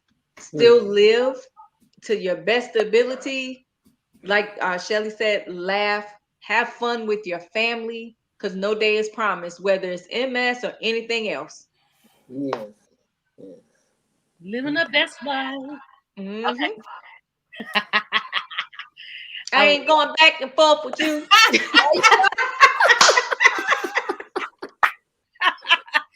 Hey, so we got that. So anybody, go ahead. Did you want to say something, Janetti? Yeah, I would say to listen to your body, pay attention to your body, listen to your body, because things happen in our bodies and sometimes we don't pay attention to it and we just kind of like, no, listen to it. Listen to everything that your body's telling you. You know what I mean? And if you feel that something's wrong, start to change your diet, change your eating habits. Eliminate certain things out of your diet, go to your doctor's appointments, find good doctors that'll take care of you. You know what I mean? If you're into natural medicine, go into holistic medicine, do your research, whatever it is you got to do, but pay attention to what your body is telling you. And that's it. Oh, thank you. Audrey, did you want to say anything at the closing out? Yes. I want to piggyback off of Jeanette. Listening to the body is one thing that I have learned to do, because I was always so busy, I didn't listen to my body. Because had I listened to my body, the first time I think I was driving down the street and my toes cramped up. They like literally cramped up and I couldn't move. And so had I just went to the doctor then and tried then, and that was over 20 years ago. So there's no telling where I would be right now, because I didn't listen to my body. I did not listen to my body. I just kept going. So we listen to your body, please. Listen. Okay. Okay, so what I'm going to say, I'm going to piggyback off of all of you guys. And that was one of the questions I had, but I didn't ask it. It was to think back. And if y'all want to say something about this, you can. Think back to, now that you know what the symptoms of MS are, some of them, because there's more and more coming out every day. Now that you know the symptoms of MS, think back to when you, especially if you thought that you had it way before you were diagnosed, which I'm one of those. Think back and think of what symptom may have happened that should have triggered that you possibly had something wrong. And I will tell you, mine was when I was 13 years old. And we were at my grandmother's house. And we were all there watching. My dad was in a movie about Medgar Evers. and we were all there watching the red carpet, watching the movie, and I was sitting at the table and my fingers balled up just like this and they would not straighten out. And I said, oh, damn, my fingers won't straighten out. So he's like, he just started massaging them out, right? Fast forward a few months later, again, they wouldn't straighten out. And then I started falling. That was at the age of 13. So that's how I know. And then I had migraine headaches since I was probably 5 years old. Those are all symptoms. So I think I was back then. So I'm gonna go ahead and then I will close out, and then if y'all want to piggyback off of that comment, you may. You do need to listen to your body, guys. Don't let anybody tell you that you're not sick because they're not you. And that's the one thing I hate. Now people are saying, what is your pain level? We have MS. We don't know what the pain level is. We're always in pain. So don't let people tell you you're not sick. If you got a doctor that tells you you're not sick, I had a doctor told me you're just fat. My husband said, oh, you need to put a handle on that because you ain't missed a meal yet. Told me because I was overweight that's why I was having those problems, the back problems. That was not the case. I had to quickly let him go. So don't let anybody push you in a corner and tell you you're not sick because they're not. You know your own body better than anybody else. What they say? Nobody puts baby in a corner. There you go. That's it. So you make sure you track your symptoms. Early detection, guys, is key. Yes. Is key. You may have to go through a whole hell of a lot of things to find out what your symptoms are. I do the process of elimination because of the medical background. But I'm like, oh no, I didn't have this, I didn't have that, scratch. But you do the process of elimination till you find out and make them do it because that's why they're getting paid the big bucks. Yeah. Have them to do it. Bedside manners is key. If you get to a physician that does not have bedside manners, don't drop your dime on them. Do not. I will walk out and not pay you a copay because you didn't give me a service. Yeah. So affirmations, stay positive, keep yourself laughing, don't beat yourself up, surround yourself with good people, love on yourself, self-love. Find something that's going to keep your mind away from all of this chaotic stuff of MS because MS is a beast. And you know what? We call it monster, capital MON, capital STR, monster for MS. So keep yourself positive, do your research, learn your body, go to your appointments, take your treatments. If they're not working, call because, again, that's why they're getting paid. And if you can get to any other sites, don't Google, don't do National Multiple Sclerosis Society. Get your information from there. And I got a lot more I can say, but I'm not going to step over it. So if you guys want to piggyback off of what I was talking about when you were, any of the early symptoms that you may have had, you may say that. For me, when I was younger than 13, actually, this is when my grandmother was alive. I remember, I think I was maybe like 7, 8 years old. And we went to go visit her, and all of a sudden I completely went blind. Like I just couldn't see. Like all of a sudden I lost my eyesight. And my grandmother, she's Puerto Rican, so she started doing all this praying over me and putting all this these roots on having me smell like this kind of like root something in my nose. And I don't know, she was doing something. Plus she was Christian, she was Pentecostal, Christian, right? So, you know what I mean? So she was like, started praying and putting all this oil on me. And then all of a sudden, maybe a half an hour later, I was able to see again.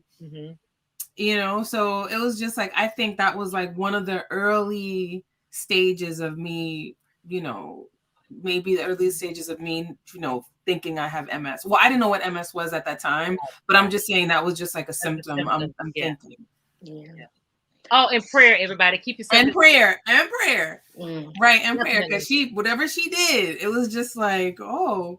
Yeah. Oh, I've been through that because when I had the migraines, my grandmother, praying, rest in peace, she was a prayer.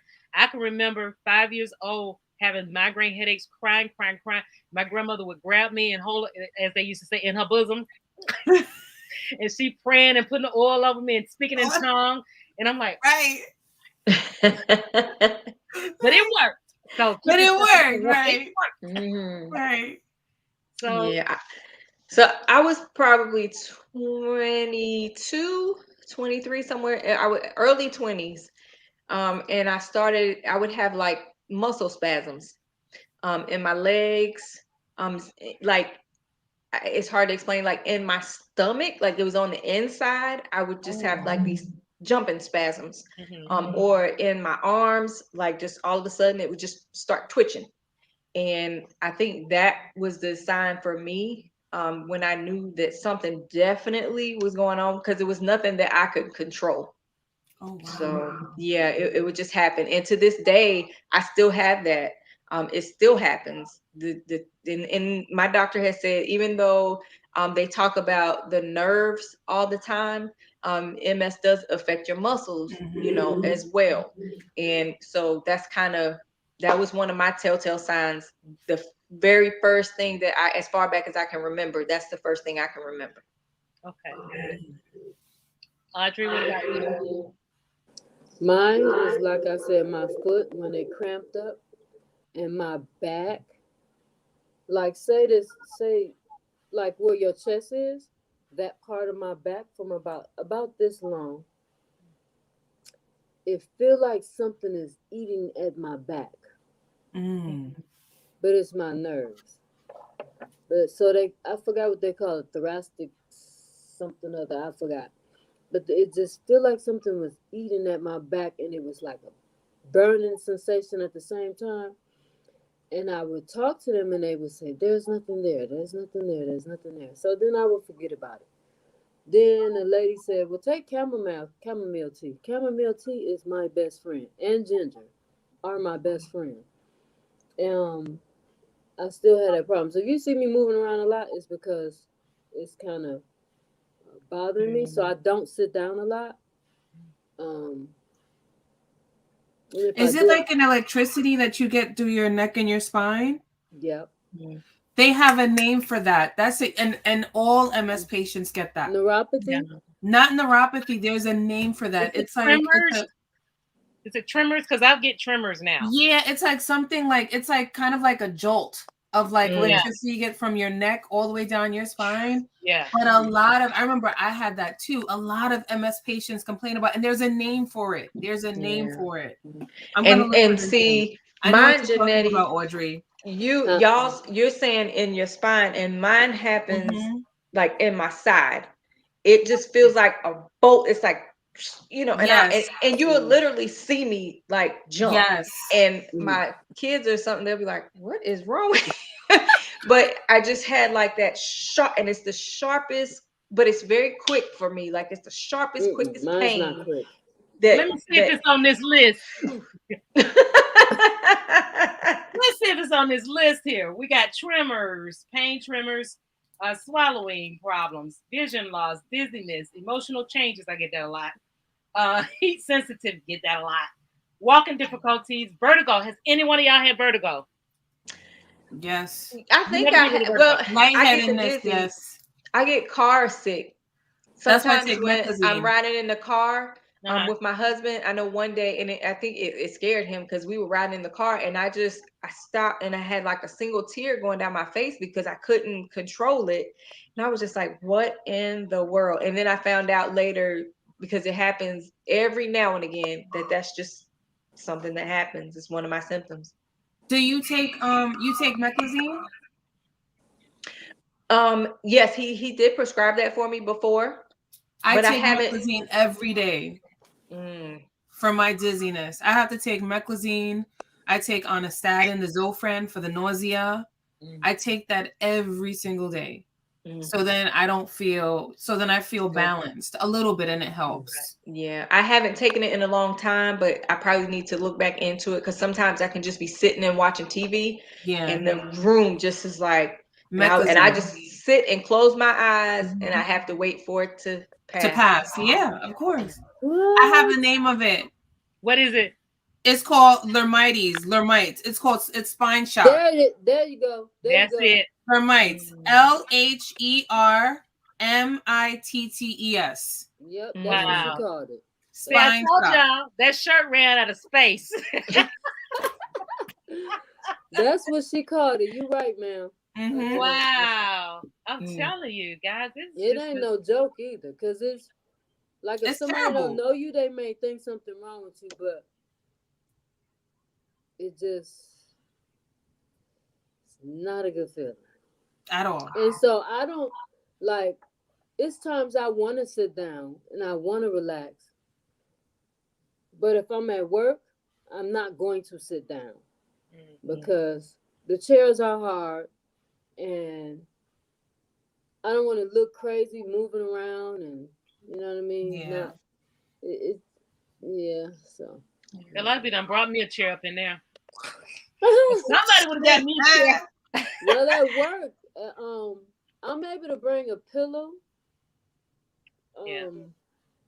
At times, but it's nah. Yeah, and a lot of times I don't want to be the one that that's another thing I want to tell you guys, and I'm gonna give this shout out to Tiffany Chanel. She got on me one day because I would say my MS. She said, "That is not your MS. Stop saying that." Yeah. She got on me. She said, "Don't say that again." Now what I would say, my MS, but it is not your MS. Leave it alone. And so don't call it. Don't claim it on that side. No.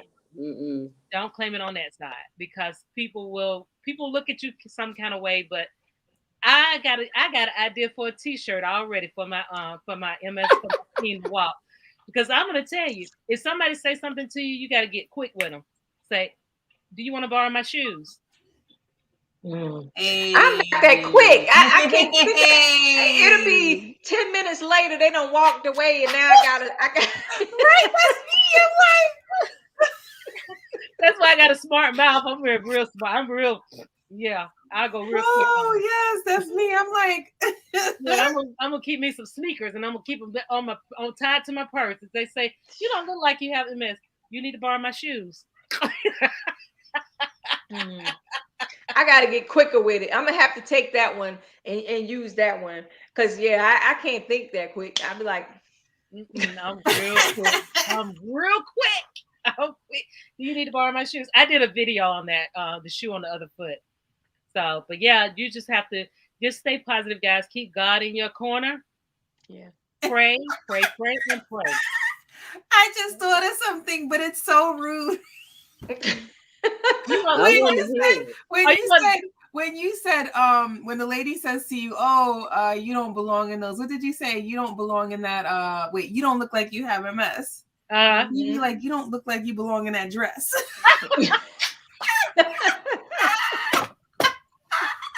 See, that was kind of nice, nasty.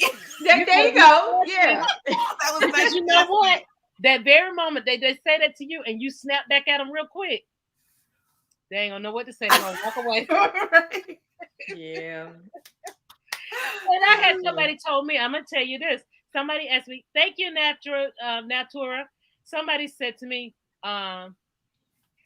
"What is your?" Because I was parked in the now I don't park in handicap unless I just cannot walk that day, because I always think about the shoe on the other foot. Somebody in a wheelchair may need it. Of course, use it. And plus I need the steps. So somebody told me once, they said, "What is your? You don't look disabled. Are you you're disabled? Or are you somebody else using that tag?" I said, "Oh yeah, I'm disabled. You want to know what my disability is?" And they say, "Yeah, I'm bipolar." And that's going to go 0 to 60 on you in a minute. My husband's like, "You just got too much on you." Oh no, that's a good one. I have bipolar. How about that? How about that? That's right. I'm getting ready to go 0 to 60 on you in no time flat. But guys, see, again, this is things that we have to do. We have to laugh about it, because if we don't, you'll end up in a zone somewhere trying to find somebody that you can talk to in the chat room. Lord only knows. You can always get me, because I'm funny like this. Oh, no matter what time you call me, I'm just as goofy as you want to be. So, but guys, anything else you want to say tonight? Because this was a really great live, and I appreciate you guys coming in here for me. And this has been really informative. because you guys taught me some symptoms that I didn't know about. So I'm gonna go to the board and say, look, why y'all didn't tell me about this symptom here? So I already got something to say to them. So anything else y'all want to talk? Are we good? Anybody going live? I really don't want to raid nobody. I'm tired.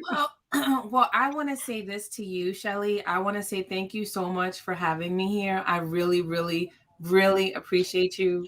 You are amazing. Thank you. And I love you. I love your channel. I love your vlogs. Her vlogs are amazing. Make sure you go check out Eat to Live Strong because she's incredible. And she's awesome. Like it's like everything that she basically teaches you how to eat, because you have some recipes on your channels and a lot of things that you're doing. And she talks about her life with MS, and she's just amazing. And I'm just so grateful that you have me here. Like just thank you. Thank you. Like you're so amazing. Thank you. You're welcome. And you're my sister. Like we're all sisters in MS. And I just want to thank you all. You all are so lovely.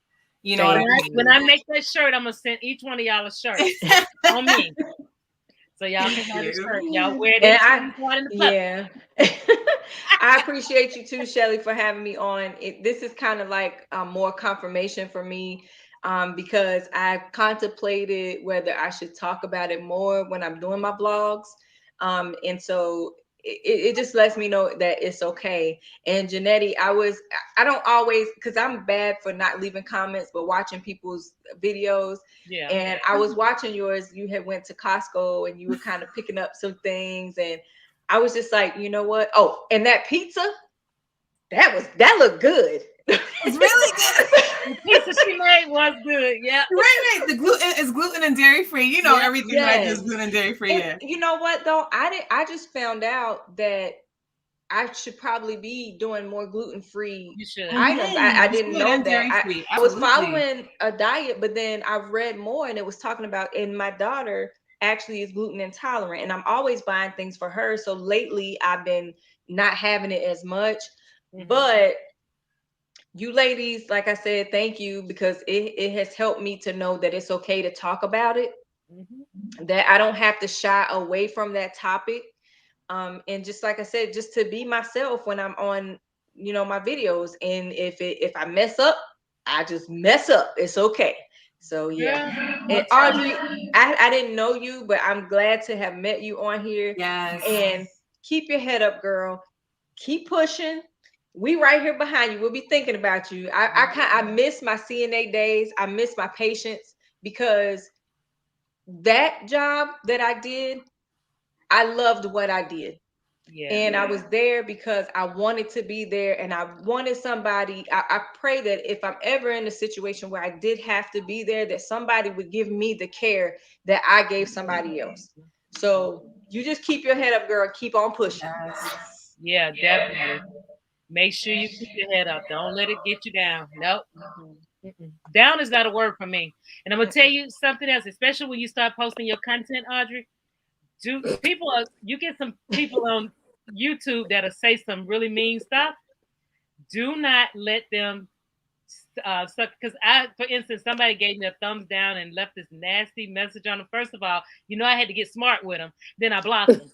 So block. I got smart with them in the comment, and then I blocked them. And then they had I had did a prayer thing on there, and they thumbs it down, and I was like, they going to hell. They thumbs down the prayer. So just have to make fun out of it, girl. Just don't let it get you down. Just keep it. And if you want me to, I'll send you the links to the chat rooms in Facebook and Instagram. So if y'all want them, I can send them to you, because there's a lot of them out there. And some of the questions that you can in the middle of the night, you can't get your doctor on the phone or whatever. You go out there and you just search, and you'll see people put it out there. And I was like, wow, they went through that. Have you ever had a scar on your ear that didn't go away? Whatever it is, you put it out there, and you will find an answer out there. But you know what, Shelly? I wanted to tell you, but you know what haters are? Haters are just fans in disguise. Yep. And I love it. So anytime you get a thumbs down, it's like, oh, okay. Thanks for the view. Thanks for the view, Block. Thanks for the view. Thanks for the view. Block.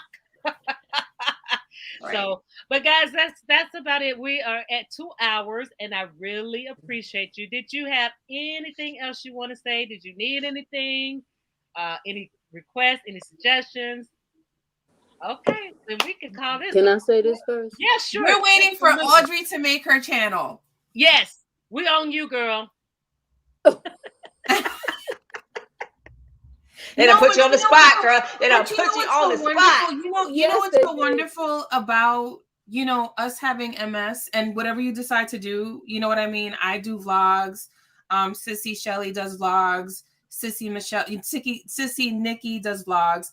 It's wonderful because it shows people how we're thriving with MS on, in our daily lives. You know what I mean? And it's showing it from different perspectives. Yeah. You know what I mean? Different perspectives. So it's great because you don't know what stage of MS anyone is in. You know what I'm saying?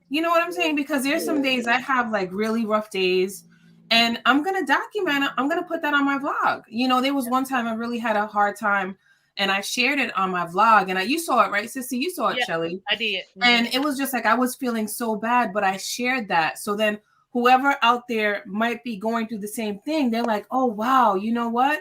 Okay, right. She was going through and I was going through it at the same time. Right. You know what I'm saying? Wow. So there's people out there who can relate and, and they can, and if they see you doing well, or they see you like up going to Costco or whatever, it's just like, oh, wow, she's doing that. You know what? Maybe I'm going to be able to do that one day. So it's like, you're actually encouraging, people out there with MS, giving them hope, giving all of us hope. You know what I mean? Like giving all of us hope because I might look at you and I'll be like, oh, wow, look how well she's doing. Like, I want to do that well. Yeah. You know what I mean? Like, I want to be strong like that. I want to be able to still go back to work and work with patients or whatever. You understand what I'm saying? So, I mean, you never know. Like, you don't know how we're helping people. So it's wonderful that you're keeping, like, you're not editing. You're keeping everything in there the way it is.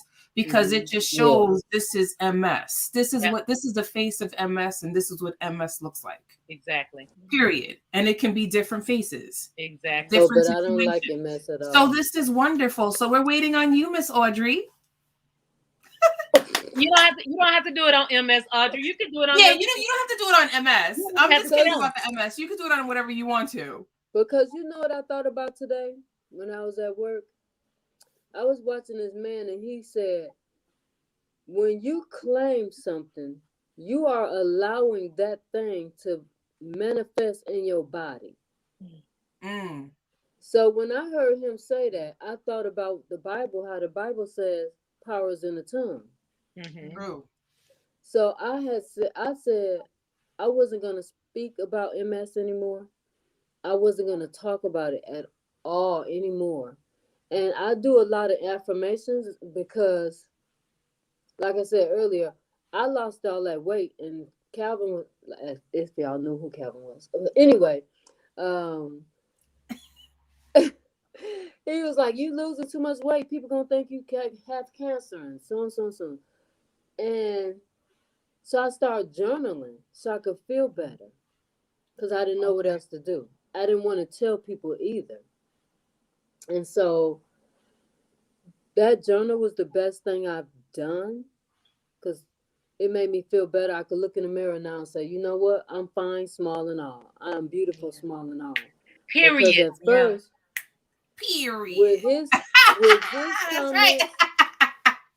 His comments and people at work comments and family members and girl, you getting so little, girl, you so small. You see what I'm saying? People don't know what you're going through on the inside. Right. And I guess that was my fault because I could have told him, you know, I don't like what I'm going through. I could have said something, but that journal was the best thing that happened to me. Yeah. And I thank you, ladies. I appreciate you, ladies. And I'm going to see how can I say this? I am going to I am going to do my journey on how can I heal from MS with natural medicines, herbs, that the doctor, I think it's the book you have. Diet. Yes. So even though I'm better in a lot of places, I still have some issues. Hey, baby. Sorry. I want to do my journey on being on the other side of this thing, being healed Yeah. from this. And you know what? You're gonna hit a Mhm. lot of videos with that. That's gonna be good because me, I'm Yes. holistic, and I had to start taking this stuff. I want to say another word, but I'm not. Uh, but that's a good thing. People want to know Western that. medicine. I'm sorry. Huh? Western medicine. Yeah, exactly, Right. exactly. Western. I know. It's like Something I don't want to take. Uh, right. Right. I but had people too want to many know that downs. because you are reaching out. And back to what people say, that is true. That's why we don't say it's my MS. No, Right. somebody else can have that. I don't want it. Right. That's not in my plan. So as long as you're not claiming it and Hmm. you're talking about it because you're helping people, and that's the thing that you want to look at too, because God Right. loves it when we reach out to help others. Right. See, that's the thing. I have to figure out how I'm gonna do it without saying I have or my. You know what I mean? But I'm gonna figure it out Yeah, because you can do it. You Yeah, will. You definitely. certainly will. Just start out by saying MS does this, and this Yeah. is how you can fix MS. But you have to make sure you put disclaimers in there that you're not a doctor because you will get shut Right. down quick, fast, in a yeah, hurry. Yeah. You yeah, don't You know what do. happened. You'll have a viral video that'll be like snatched away. So make sure you put a disclaimer in there for real. They will. yeah, yeah. Yeah. Trust me, I know. So just make sure you put a disclaimer. So by the way, if anybody's listening to this video, Right. I we am are not a not doctors. physician. Right. I'm not a doctor, not a Exactly. neurologist. Not at all. No, Yeah. we're just faithful people out here trying to help. So, Hmm. but yes, you can do that. You definitely can do it. And if you need help, that's what this community is for, is helping each other. So if you ever stuck with something trying to figure out how you should title it or what you should do, feel free. I'm sure none of the ladies on here have a problem with you reaching out to them Mm-mm. because we're all great, respectable, honest, loving people. So if you have a question, anytime. You got my DM me and I'll let you know. I thank you, ladies, for having me on here tonight. Oh, you're very welcome. I I appreciate you, and I'm grateful to meet you, ladies. Thank you, Same Shelley. here. You're welcome. You're welcome. So guys, we're gonna go ahead and wrap this up. And since we're not in the same room, virtual hugs. Virtual hugs. And to the audience that's still in here, thank you so very much for coming. Be Yep. sure to check each and every one of our channels out. It is in the description box. And Roxanne is on IG. Go check her out on IG. She's wonderful. She's a photographer and she does. Girl, I do TikTok now. We have fun on TikTok. So go go and check out her channel. She's really good, and she's got some products too, natural products for your hair and your skin and your wellness. Nice. Yeah, so go to her Instagram and hit her up. She's really, that's my sister. I love her. So make sure that y'all go check each other out. And to the audience, thank you for being here through this 2 hour span. We love you, love you, love you. And I will be back again next Wednesday. Is that the 26th? Is next Wednesday the 26th? I think it is. I'm bad with days of the week, by the way. But Yeah, me too. Me too. my live next Yes, next Wednesday. Wednesday is the 26th. Okay. It's going to be on special needs. My sister is going to be on there, and Jasmine Easley, and Oh, Living Better with nice. Style, because Living Better and Jasmine, they are CP, so they have what is it, cerebral palsy. Cerebral palsy. And then my niece is Good Night Z Brand. Good night. Brady, I'm sorry, Brady. Sorry. Good night. Thank you Good for night, coming. Zen. Thank you for coming. So my niece has a very rare disease, and they finally, by the time she was 11, they finally got a diagnosis, and she has something called the little red coat disease. And me Oh. being the auntie that I am, the super auntie, I'm always trying to do nonprofit for everything. So I'm trying to set up a nonprofit for her disease because she smart cookie, love her, love her, love her, very smart, but she doesn't have the ability to speak or walk. So, so the parent, I'm gonna have. If you guys know anybody that's dealing with special needs, have them to call me or come in the live on next Wednesday. because that's what we're going to talk about, how people are getting around and how they're getting support from the system and things like that, and talk about the diseases. So if you guys want to come in on Wednesday or next week at 7:30 p.m. Eastern, I would love to have you. And again, make sure you thumbs up, share this live out, and sharing is caring. So I will see you guys next week, and you guys want to stay in the background until the live is over, then we can release. So everybody, thank you for coming, and I will see you guys later. Bye. Bye. All right, so you guys hang on. I'm gonna go ahead and I'm gonna give them a second to come out. And where's my music? I'll just play a little music until it's down, and then we can come out.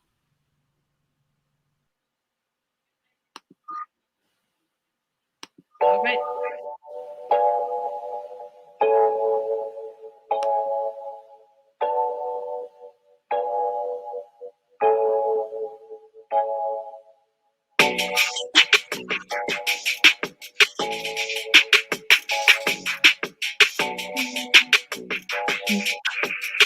I have MS, but MS don't have me. Kick rocks.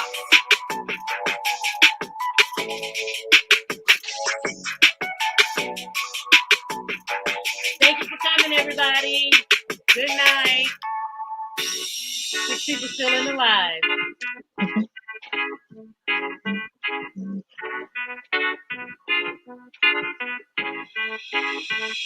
Okay, it's going now.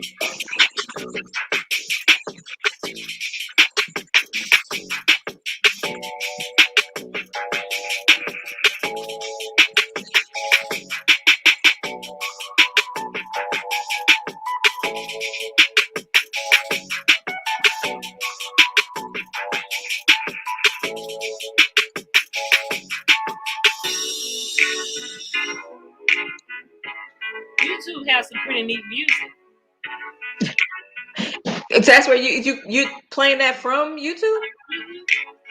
I downloaded it to my phone and to the computer, and that's it. Gotcha. All right, guys, we're ending the live. You guys stay on for a second. Bye, Okay. everybody.